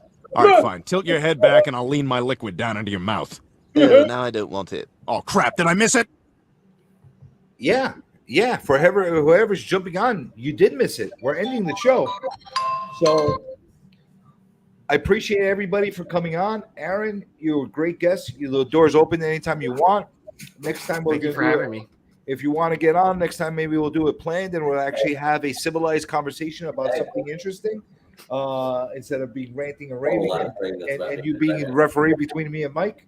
Mike, as always, it's been a pleasure. I specifically brought Z, bring him as part of the family, but he could attend. Remember, he has other obligations for us, but when he can attend, I think he brings a lot to the table. His channel. He absolutely does. Bring a wider audience. He absolutely does. You know what the thing is? I think everybody brings the value in one way or the other, whether it's from a intelligent point of view, the way Aaron does, as far as his approach on the hobby, whether it's Tylox as a sheer enthusiast and collector, which is a really nice, refreshing thing to listen to that perspective. Whether it's your insanity, Mike, of wanting to pick fights with everybody, including myself on this show, and trying to take over my damn freaking show. You know, I don't bring nothing else to the show. You know, whether it's that, everybody's got their unique, personal, special thing that they add. So I appreciate you all. I really do. I say that very sincerely. And until next time, you keep collecting, and I'll keep recollecting. Now get out of here. Get out of here. Get out of here. We're shutting the stream off. Get out of here. Go. I don't know where you're going to go, but you got to go somewhere. You can't stay here. Bye.